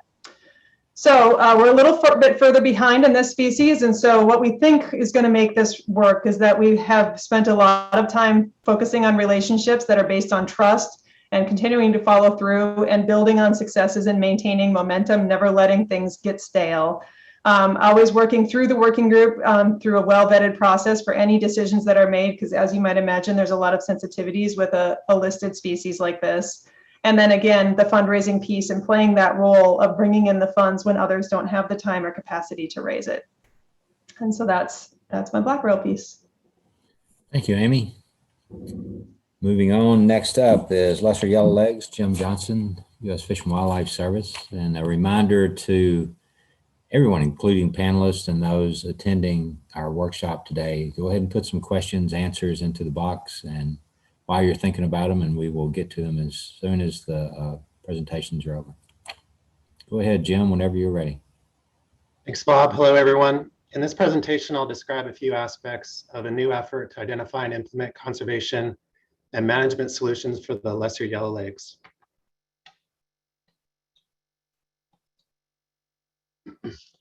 First, a few key attributes of the lesser yellowlegs. The species occurs across a vast portion of the Western Hemisphere, from the boreal forest breeding grounds of Alaska and Canada to non-breeding areas as far south as southern Argentina. The lesser yellowlegs is relatively common for a shorebird. Its population size is estimated to be approximately 400,000 individuals, although there's a lot of uncertainty in the estimate. Large-scale monitoring programs indicate that the species is suffering a steep, persistent decline, amounting to 60 to 70% loss of abundance during the past 40 years. Evidence of decline has also been observed at several non-breeding areas. As a result of these declines, the species is designated as threatened in Canada and as a species of high conservation concern in the United States. Lesser yellowlegs' broad distribution spans multiple political jurisdictions and cultures. And these are just a few examples of the species' common name throughout its range, which highlights the need for engaging in diverse local partnerships. Fortunately, we're on the way to doing this. Our group consists of an assemblage of state and federal agencies, NGOs, universities, initiatives, and citizen scientists. It's clear, however, that we still have a long way to go to be more inclusive and engaged with the full suite of important participants if we're to be successful at achieving effective conservation and management strategies. For the remainder of the talk, I'll focus on how many of the people listed here participated in an effort that investigated a key limiting factor, shorebird harvest in the Atlantic Flyway. During yesterday's session, Brad Andrus provided an insightful overview of the shorebird harvest issue in the Atlantic Flyway, and here we'll consider the issue in relation to the lesser yellowlegs. The species is one of the most frequently harvested shorebirds in the region as a result of a combination of regulated and unregulated sport and subsistence harvest. It's estimated that 50,000 to 100,000 yellowlegs are harvested each year. During 2018 to 2020, a collaborative international effort was conducted to understand movement patterns, including key sites during the annual cycle, with the specific objective of determining the probability of harvest exposure of adult yellowlegs during autumn migration. To accomplish this, we deployed over 100 GPS tags on adults at 6 sites spanning the breeding range from Alaska to Quebec. Our results indicated that the probability of exposure to harvest was highest for adults breeding in Eastern Canada, For example, 5% of Alaska birds occurred in the harvest zone compared to 100% of James Bay and Mingan Island birds. And this result begs the question, does harvest of lesser yellowlegs exceed sustainable limits? And results from our tracking study, as well as a stable isotope study conducted by Eric Reed, suggest that the answer is yes. This table includes output from a potential biological removal model developed by Brian Watts and his co-authors, which I modified to include alternative population size estimates. Note that PBR estimates include all sources of mortality, not only hunting. Although it appears that harvest may be sustainable when considering a previous continental population size of 660,000 individuals, harvest appears to exceed sustainable limits for the current population size estimate of 400,000 individuals. And taken one step further, in considering an Atlantic flyway population that is 1/2 the continental size, or 200,000 individuals, it appears that estimated take in all hunting zones far exceeds sustainable limits. In fact, sustainable limits are exceeded on the Caribbean islands alone. There are several important next steps in the process of supporting accurate data-driven conservation and management decisions. Potential biological removal or similar modeling approaches rely on accurate demographic information, which we currently lack. Therefore, we must identify ways to increase accuracy of species population size estimates and other integral components, such as estimates of seasonal and annual survival rates. We've initiated this process in Alaska, but similar studies are needed in Eastern Canada and at key non-breeding sites. These parameters will support the Atlantic Flyway Shorebird Hunting Group's efforts to achieve sustainable shorebird harvest, and are also needed for the development of an integrated population model that identifies other limiting factors occurring during the annual cycle. These efforts are just the tip of the iceberg, and we welcome your participation.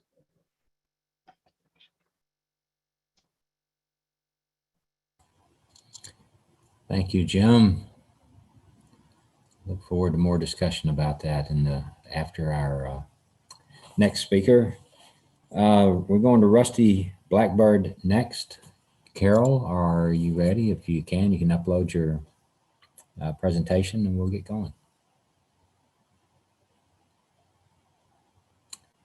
There it is. I see it.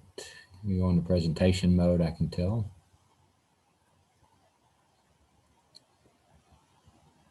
All yours, Carol. Thank you.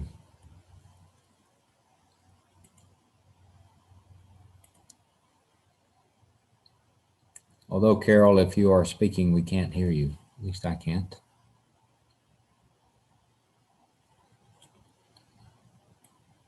Carol? Carol, looks like you're still on mute. Okay, is this There better? That is better. All right. Glad, and I hear you. Okay. Okay. So good afternoon, everybody, and thank you for this opportunity to share some of the work of the International Rusty Blackbird Working Group. I'd also like to acknowledge my co-chair, Pam Sinclair of the Canadian Wildlife Service, for her assistance with this presentation. Let's see here. Okay, now I'm having the advance the slide problem.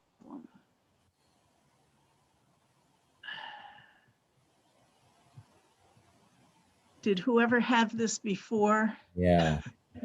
Christian or Scott or Tom, can you come on and help out? If you click directly on the slide, do you get a next? See up at the very top there? Here we go. Okay. I'm not sure who did that, but okay.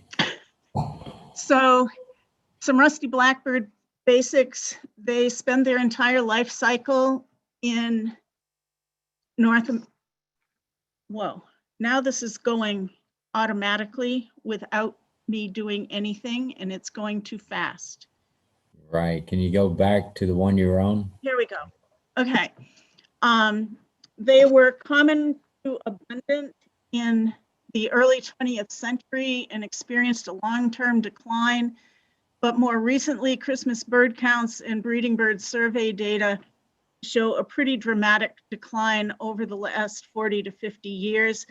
And this has been accompanied by major retractions in the breeding range, both northward and to higher elevations. And this, of course, has climate change written all over it, but we don't know what the mechanism is yet. Like some of the other species that we've heard about, when this working group began, we had very little understanding of the basic biology of the species, in large measure because they both nest and winter in fairly inhospitable habitats where birders don't generally go. Okay, our working group was founded in 2005 to bring people together and try and figure out what was going on with this decline and how we might reverse it. We have representatives from academia, government agencies, NGOs, forest industry, all of whom are pretty critical to trying to answer these questions. Our structure includes a steering committee of 7 to 11 members who do all the usual steering committee tasks. And we have an executive committee of 3 people who try to keep the rest of the steering committee on task. I'm going to share information about a couple of major projects that the working group has undertaken over the last 15 years or so.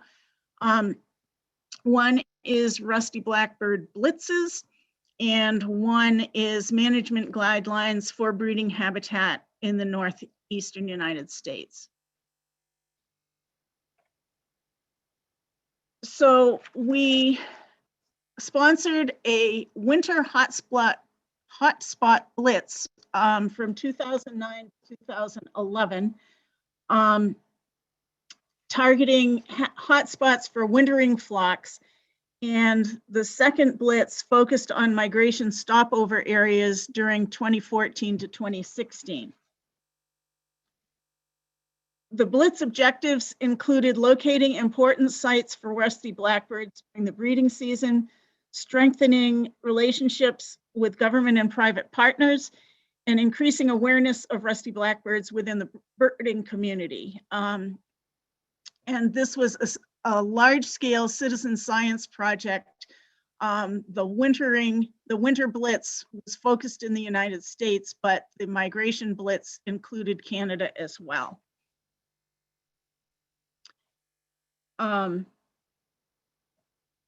So co-production was pretty widespread.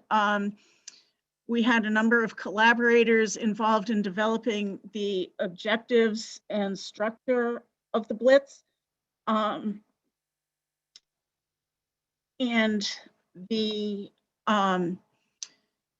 this also involved engaging numerous organizations in publicity. We enlisted regional coordinators in each of the states and provinces to try to engage volunteers and also do public relations outreach. This was a key to our success. And also a big piece of this was partnering with eBird to accept the data, and they actually created a special portal for accepting blitz data. We provided templates for news releases, fact sheets, as well as identification tips and target dates for doing field work in different geographic areas. And this was an important part of the communication plan for the effort. These efforts, go back for a minute. These efforts paid off with more than 2,000 data entries for the winter blitz and about 28,000 entries for the spring migration blitz. The second project I'd like to talk about is the development of management guidelines for breeding habitat in the southeastern, at the kind of southeastern limit of the species breeding range. We worked with foresters from several large commercial forestry landowners to develop the format and refine the content of the document. In terms of communication, we made it available as hard copy. It's accessible on the web, and to introduce it, we did a presentation at the New England Society of American Foresters annual conference. We have a number of ideas for future projects that will involve co-production, mostly in the wintering range and migration stopover areas where we really need to do more work. Wildlife services personnel regarding blackbird control programs, green tree reservoir managers, and NRCS staff can make a major contribution to wetland protection and restoration, and also replanting of the small acorn oak species, which were historically an important winter food for rusty blackbirds. If anyone is interested in learning more about our work or joining the working group, we encourage you to come to our website and hope to see you there. Thank you. Thank you, Carol. Thank you all of the speaking working group presentations, lightning round, lots of good information again. Let's see, you close that out, Carol. We can get the panel up on the screen. And we'll follow the same format as last time. I will give Jessica, Kelly, and Ken first shot for general impressions or specific questions or conversation starter questions, any of the above. Jessica, reactions? Sure. First, just thanks again to all of you for sharing the work that you're doing and the specific challenges that you're facing with your species. It seems like this group in particular, it's back to that, like, how do we identify the limiting factors up front? But I also thought it was really interesting, and this is sort of stealing a question that came from the chat too, but Scott, you were talking at the beginning about really increasing the interest in a species. So we talked last time, how do you go to people either with your single species or with those bigger, ecosystem connections? How do you make the work that you're doing relevant to them? Or do you start with the ecosystem and then back up into the species? And someone was asking, how do you even identify who leads this group at the beginning? Is it the person that knows the most about that species, or do you just happen to be working on birds in that region, and so you're the best fit because you happen to have permanent funding to do the work?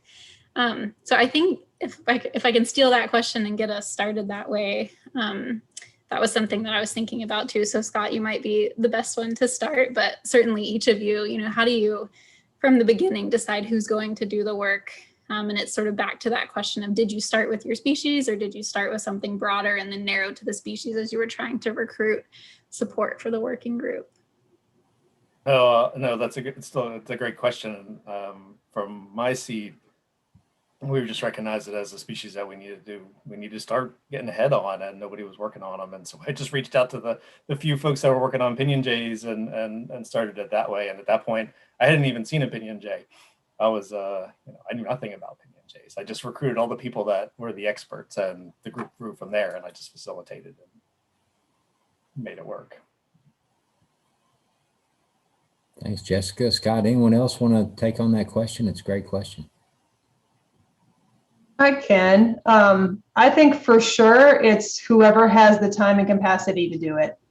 Assuming that whoever's doing it cares. Like, you obviously need someone who cares, but I don't even think they need to know anything about that species, really. I've seen a number of different initiatives where the leader didn't have the time and capacity to effectively lead. They just were stretched way too thin, and those initiatives didn't do nearly as well as the ones where it was someone's dedicated job, or at least a part of their dedicated job, to do that particular work. So for me, it's if you've got the capacity and the interest, then that's the person who should do it. And then that person engages all those other groups. Mm-hmm. Yeah, it almost seems like in some of these cases, I don't know, there were like little mini cults associated with some of these birds, you know, like there was a whole golden wing warbler group that was studying golden wing warbler, whether it was a priority or not. And so you do have, and same with rusty blackbird, you know, there was this mystique around the decline of the rusty blackbird, and those people just sort of naturally came together. Now that doesn't mean that's the most effective group, but that's the seed, I think. I don't know if that exists for something like lesser yellowlegs, Jim. I mean, that seems like that's just one of these birds for me it's like this common shorebird and people ignore it, and it's inland, it's not on the coast, and it's not in big flocks, and you know, there just didn't seem to be much recognition at all, you know, that it was a priority. So maybe that's a whole different process of just starting, or with the J, starting to get people interested in a bird that they hadn't thought of. Yeah, don't judge me, but we don't even have formal organization as a working group yet. We're that new to this. But I think when we do reach that point, because of the hemispheric scale of yellowlegs, I think it might be valuable to have multiple coordinators, maybe a North American coordinator, a Caribbean coordinator, and a Latin American coordinator, just because of the vastly different threats and cultures and languages. And I think trying to be cognizant of our strengths and weaknesses, and recognize that, you know, we can work together effectively if we do have a very diverse group when it comes to yellowlegs. Anybody else? It looks to me, if I'm reading this correctly, there's a follow-up question for clarification. It sounded to sound like we were talking about just scientists. So the question is, how do you find those beyond people who are obsessed with that particular species and get them involved?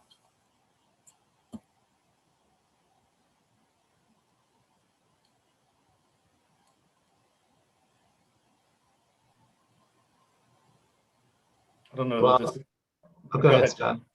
Go ahead, Jim. All right. For yellowlegs, you know, I think it's such a compelling story, you know, the life history and threats that the species faces, and you know, just the migration, the scale of it, I think is inspiring. So I think that just engaging people with compelling stories is where we want to start, and we're kind of on the road to doing that. The lesser yellowlegs is a focal species in a film that's being developed. It's called Flyways, and it will tell that annual story about the movements and threats of yellowlegs and the people involved in working with them.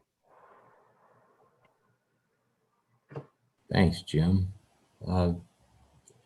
Jessica, would you like to weigh in? Sure. Yeah, we're So putting on the spot in the chat. Yeah, no, it's true. So yeah, this is a fantastic way to lean on social science. That there are a lot of great strategies for stakeholder identification, or how you can very kind of strategically identify those people that might be relevant to your project. So, you know, when you have it's harder to think about that in terms of a single species when you're trying to go out and find, well, who's out there that really cares about lesser yellowlegs or about rusty blackbird or black rail. But certainly you can use search terms or strategies that help you find people that might be connected to that work in some way and relevant. So I was going to ask a similar question, if any of you have gone about this process in a strategic way, like systematic. I know you're all being highly strategic about which partners you bring in and when and how, but if you've ever, you know, sort of sat down and said, okay, I need to figure out exactly who is going to help me achieve these conservation goals, or does it happen? It seems like so far most of what we've talked about is pretty organic. Like we're focusing on this bird, and then we we happen to find these people that have the capacity and the interest to get engaged. So yeah, have any of you done it in a systematic way? I'm happy to talk more about stakeholder identification, but really I think it's valuable to say, you know, there are really great social science methods out there for engaging both the people that are already engaged and sort of putting their thinking caps on and saying, you know, who do we know through our networks and who do they know through their networks that would be relevant here. But then also trying hard to get beyond those, they're called the usual suspects in stakeholder identification, just the same people that we always work with on these issues. Like the dairy farmers, how do you reach out to them in the first place to get those trades involved when, how do you get a bird conservation and a dairy farmer, you know, meeting across the table for the first time? So anyway, question for all of you, if you've done this in any kind of systematic way and what you think about adopting a systematic way of doing it, or is the organic way working for you? In the case of the rusty blackbird, because they are predominantly, at least in our region, nesting on large industrial forest ownerships, that was a natural group for us to approach. We're working with them anyway because we're working on their lands. So inviting them to participate in the working group was kind of a natural step, which has been very successful. Thank you, Carol. Yeah, for jays, I mean, it was definitely who's working on jays, which was a very limited number of people, and then reaching out to the states and federal agencies that most of the jays are, majority of jays are probably on public lands. Not all, obviously, but getting those state and federal partners just, oh, you guys are working on jays. And like, we're not even working on them at this point. It wasn't even on their radar necessarily, but getting it to be on their radar. And now we have some products, and now like the next step is what you're saying, Jess, is you know, who else do we need to go to other than those, you know, BLM biologists that were like, oh, you guys are working on jays, I want to be involved. How do we run it up the flagpole? How do we get more resources? How do we support the research? How do we support the implementation of whatever that looks like? You know, to ultimately make a difference. It's where it's like some of these working groups are farther down the road, like, I don't even really know what we're supposed to be doing yet or where we should be doing stuff yet. Like we're at square one. But identifying those stakeholders now will be, you know, and building those relationships are going to be really important. I think we have a lot of work to do, at least from my perspective of setting that stage better. Thanks, Scott. I guess I should acknowledge too that just the definition of who a stakeholder is going to change dramatically as your understanding of the limiting factors changes, right? You don't know to involve the dairy farmers until you realize that this specific habitat issue is at play here, and therefore we need these folks at the table to really make this happen. So just, it will evolve, and then your working groups, I'm sure, evolve along with that understanding of limiting factors. Can I pick up on something Scott said?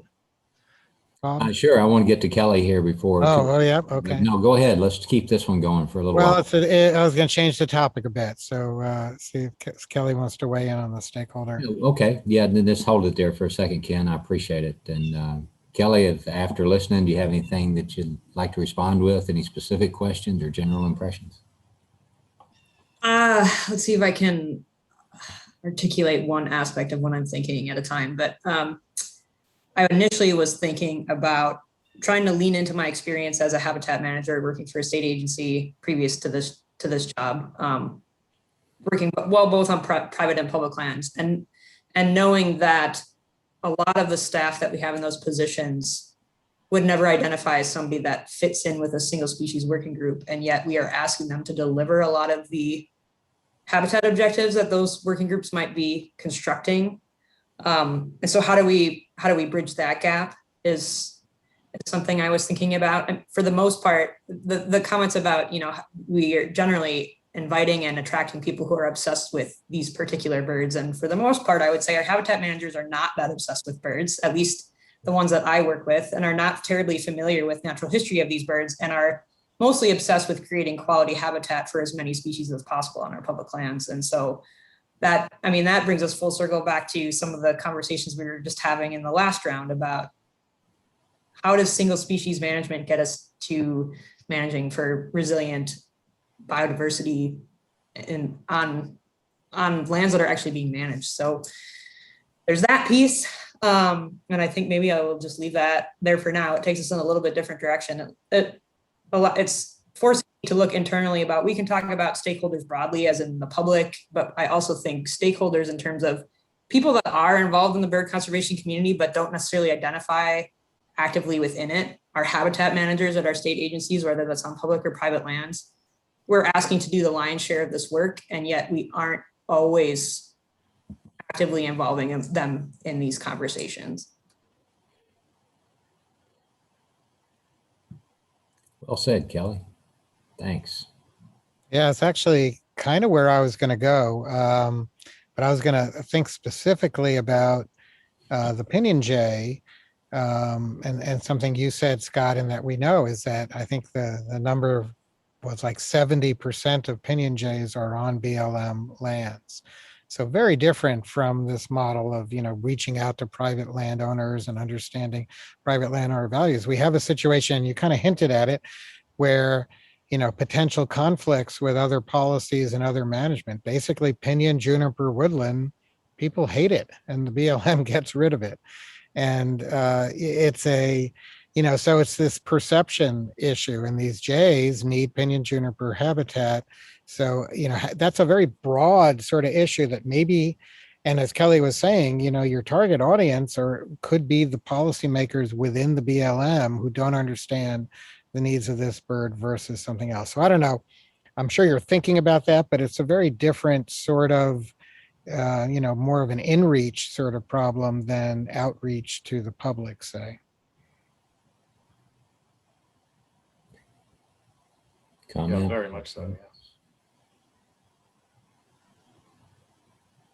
Yeah. In a related vein, like when I think Scott, you mentioned too that there's tension sometimes, Kelly, like those land managers have to make choices. If you're dealing with single species, what if what one species needs is not necessarily compatible with what others need? So how do you really engage them? I think, Scott, you might have mentioned this in one of our other meetings about, does Pinyon jay, like what Ken was talking about, is its habitat in conflict with some of the other key species in that region? Sorry. Yeah. Well, I mean, one of the challenges is, I've met with landowners and different, or land managers with state wildlife agencies in different states, and the wall is immediately up. Like, we're doing this for sage grouse. We're not going to stop doing what we're doing for sage grouse for pinyon jays. Like, well, nobody ever said that. That's not in our conservation strategy. No one's ever said that. We're never going to say that. We need the research to inform how and where we recommend doing management, recognizing there's all these other really important management objectives and species on the landscape. How can we incorporate this, before a bird gets petitioned? And then we've got to, then that's a big problem for lots of people. We want to avoid that if we can, right?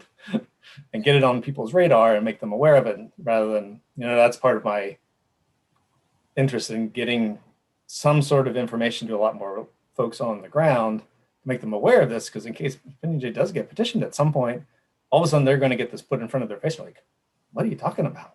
Yeah. And that's could be hundreds and hundreds and hundreds of land managers. And people, it wasn't even on their radar, like getting it on their radar, even if they're not changing what they're doing yet. We need there's lots of steps to take before we can get to making good management recommendations and incorporating jays into the big picture. We need to get information to folks, to the right folks, the right information and the right language before it's too far down the road. And potentially that petition comes and everyone's caught off guard. No, we've got a problem. I'm going to get a lot of nasty grants. I don't need any more of those. Sooner rather than later for social science, right? Oh yeah. Those things out. Ken, as another panelist who was observing and responding, did you have anything more specific that you'd like to say on the series of lightning round presentations this hour? Well, just something that really comes across is that so much of bird conservation is habitat focused. And we've seen a couple of examples here with the lesser yellowlegs, being one of them, where the limiting factor might not be habitat at all. And, because lesser yellowlegs, any puddle at all is habitat for lesser yellowlegs. But if you're shooting them, then they're not going to do well. And with the rusty blackbird, that could actually be, that's one of the theories of limiting factors is pest control for blackbirds in the southeastern US. So, especially from a habitat management or say a joint venture perspective that's really focused on habitat management, how do we integrate and deal with some of these non-habitat issues? I think is another, really important question. In response to that, it is, Ken, absolutely.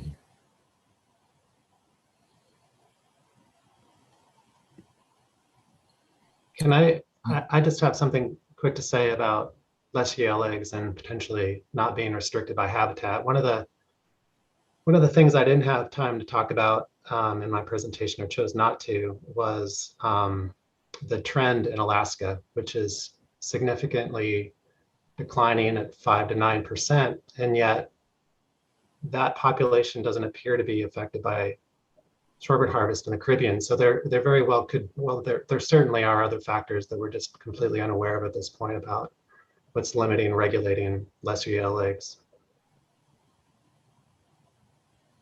Thanks, Jim. I know there are a couple of questions in the Q&A, lots of interest, Scott, you're getting it already. Lots of interest in Pinyon jays and the geography and the culture and how to go through it. There's a question or two specific to yellowlegs migration and drought, Jim. I'd like to try and keep it as broad as possible so all the participants can answer from their perspective. So we'll put those on hold if we tend to have time, although we're moving towards the end here fairly quickly, 10 or 15 more minutes. If we have time, we can bring up more of those species-specific questions. But for now, to zoom back out, one of the questions we had in question and answer that you all could take a shot at as you wish. What do you think you most need to know to take your species working group to the next level? And what do you think maybe social science or co-production structure, what social science or co-production structures might get you there? I have kind of a scary thought, but it seems like for the group I'm involved with that hasn't formally organized yet, we benefit from a working group about working groups. I mean, just trying to learn from the people that have gone before us and achieve successes and, run into roadblocks. And I wonder how that might be organized, if there's an opportunity for someone out there who's interested in maybe not getting into the science of lesser yellowlegs, but in terms of the organization of a group and how to be effective and strategic about our next steps. I think that would be hugely helpful.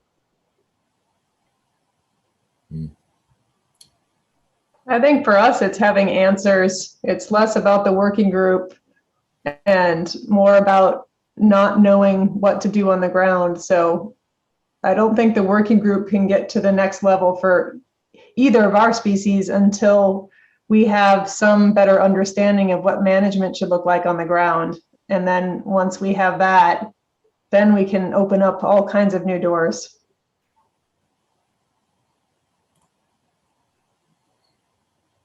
Anyone else?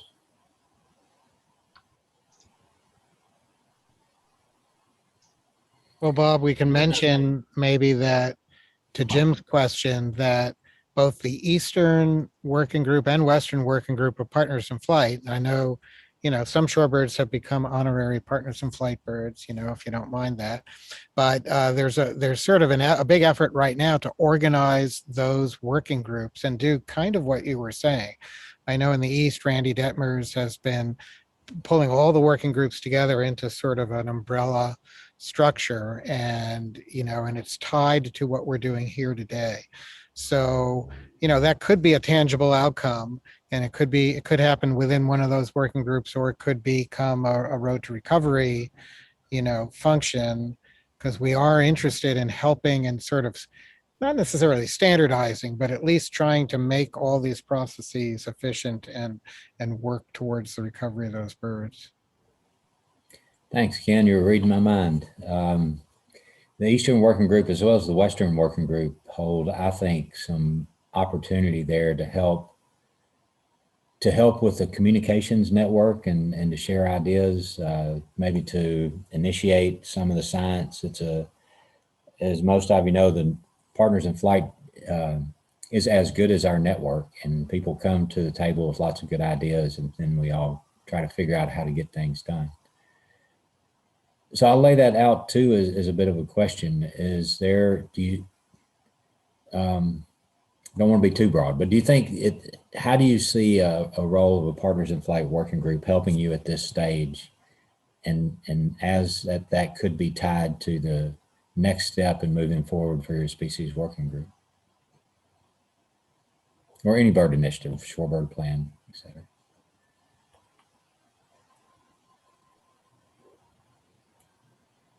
I guess I'll start the Pinyon Jay working group actually started as a Western working group.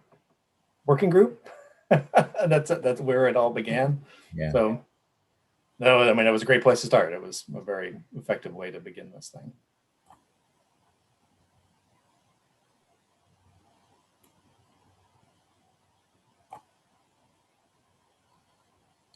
Any other thoughts? I know there was a connection with Rusty Blackbird Carroll with Partners in Flight, especially in the Southeast, that I was familiar with. It was somewhat informal, but a lot of Partners in Flight thinking helped with that along the way. Let's see, catching up on questions here. I have a related question, Bob. Sure. Just in the vein of sharing successes, it's interesting to me that some of the species you all work on are very niche or very small populations, or they have these wide-ranging distributions and maybe don't get attention because of that. So have you had anything you've done successfully to really elevate attention to your species, whether that's through communications or outreach or this networking? How have you gotten interest in Pinyon Jay or in Rusty Blackbird or any of the species that you're working on effectively? Any success stories there? And Amy, you mentioned a video in the last session or on the last panel, things like that. I think the Blitz was a really effective tool in raising awareness. I mean, we still have people kind of, I think the reports to eBird have been elevated ever since the Blitz, even though the Blitzes are over. So I think that has been a very useful strategy, not only in getting information that's useful to the working group, but also in just raising awareness.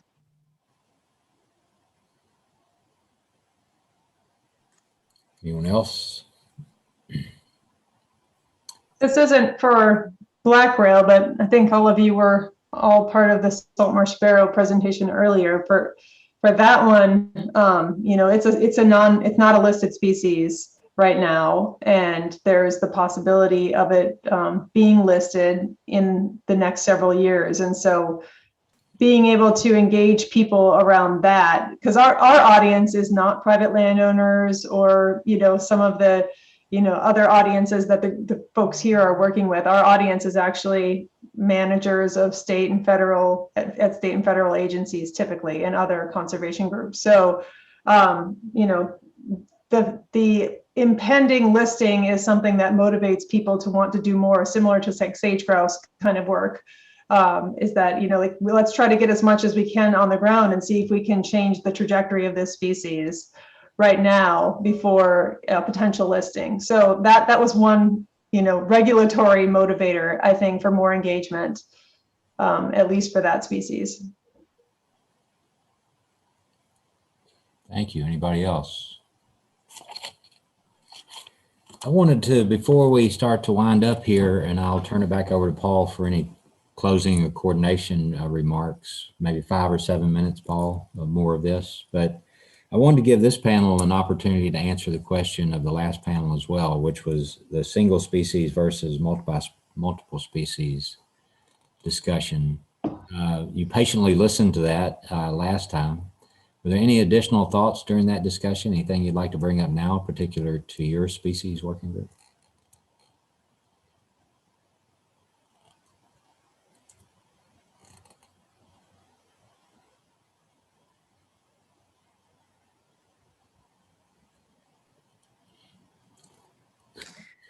All right, Scott. I have a thought about working groups, bird species working groups in general. It's not necessarily related to multiple species versus single species, but maybe puts a bow on my thoughts for the day, and it relates to one of the last questions you asked, which was, like, how does a single species working group interact with a larger PIF working group or something like that? And I'm constantly struck by the bird folks are nesting each of their working groups within its own community all the time. And we've been doing that for a long time. And I question how far that's gotten us to some extent. And at what point do we start to really think about, okay, I need to take myself as a bird professional out into a working group that's completely unrelated to birds so that I can come back as a much more informed professional about what it's going to take to actually accomplish some of these goals. So for example, a group that I've been trying to participate in, and all of their conversations are entirely over my head, but I feel like it's very informative for somebody like me to be sitting in and on a group like that. Is Wisconsin has an initiative right now called Grassroots 2.0, which is largely a producer agricultural led working group, a huge grant from USDA that's trying to think about, okay, how do we majorly accelerate the amount of perennial grass on the landscape? I'm the only bird person that's there for the most part. And I'm hearing all of this other information about obstacles and barriers to implementing perennial cover in this landscape. So again, I feel like rather than continuing to think about how many more bird working groups can we get to work together, we also need to challenge ourselves to really step outside that box so that when we do come back to our bird working groups, we're much more informed about what it's actually going to take with that broad set of stakeholders. Thank you, Kelly. I guess before we wrap up, to build on what Kelly said, one thing that we've done with the Pinyon Jay group is we've had numerous discussions and a half-day meeting with some of the leaders of the Sage Grouse Initiative, and getting up the learning curve of where they were with how they approach surveys and research on small short-term scales, and looking at big long-term watershed level scales, and similar type of species, not similar type of species, but challenging to monitor, tough to do research on. How do you answer questions on a bird that uses the entire landscape? One of the things that came out of that there were several actions, and one of them was having a big meeting with the foresters and the sage grouse folks and folks interested in mule deer, and how do we think about what PJ systems look like and how to bring jays into that. And so trying to get outside that this is just jays is what we need to be thinking about, but there's lots of other things we need to incorporate if we want to be successful from a jay perspective. And then also thinking about, what is management or maintaining habitat or whatever that means, for maintaining PJ systems for other woodland birds that are out there, whether it's gray flycatchers and gray vireos or juniper titmice, whatever, from that multi-species approach. And we actually, early on in our discussions with this working group, was, should it just be Pinyon jays or should it be like a whole suite of species? That was a tough conversation. We had to make a decision. That was tricky. Yeah. I'd like to take, we have just a couple of minutes. Everyone feel free to jump in here, especially those from the first hour. Now that you've listened to the second hour, anything that you'd like to add, consider it kind of a closing statement as opposed to a conversation starter. But I would like to open it completely wide open to everybody for just a minute or two, and then we'll start to wrap up.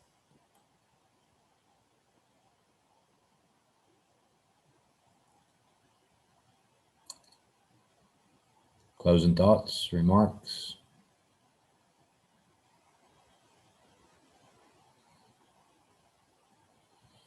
Well, listen, thank you, everybody. It's been a long day. This has been a longer than normal session at 2.5 hours instead of just a couple of hours.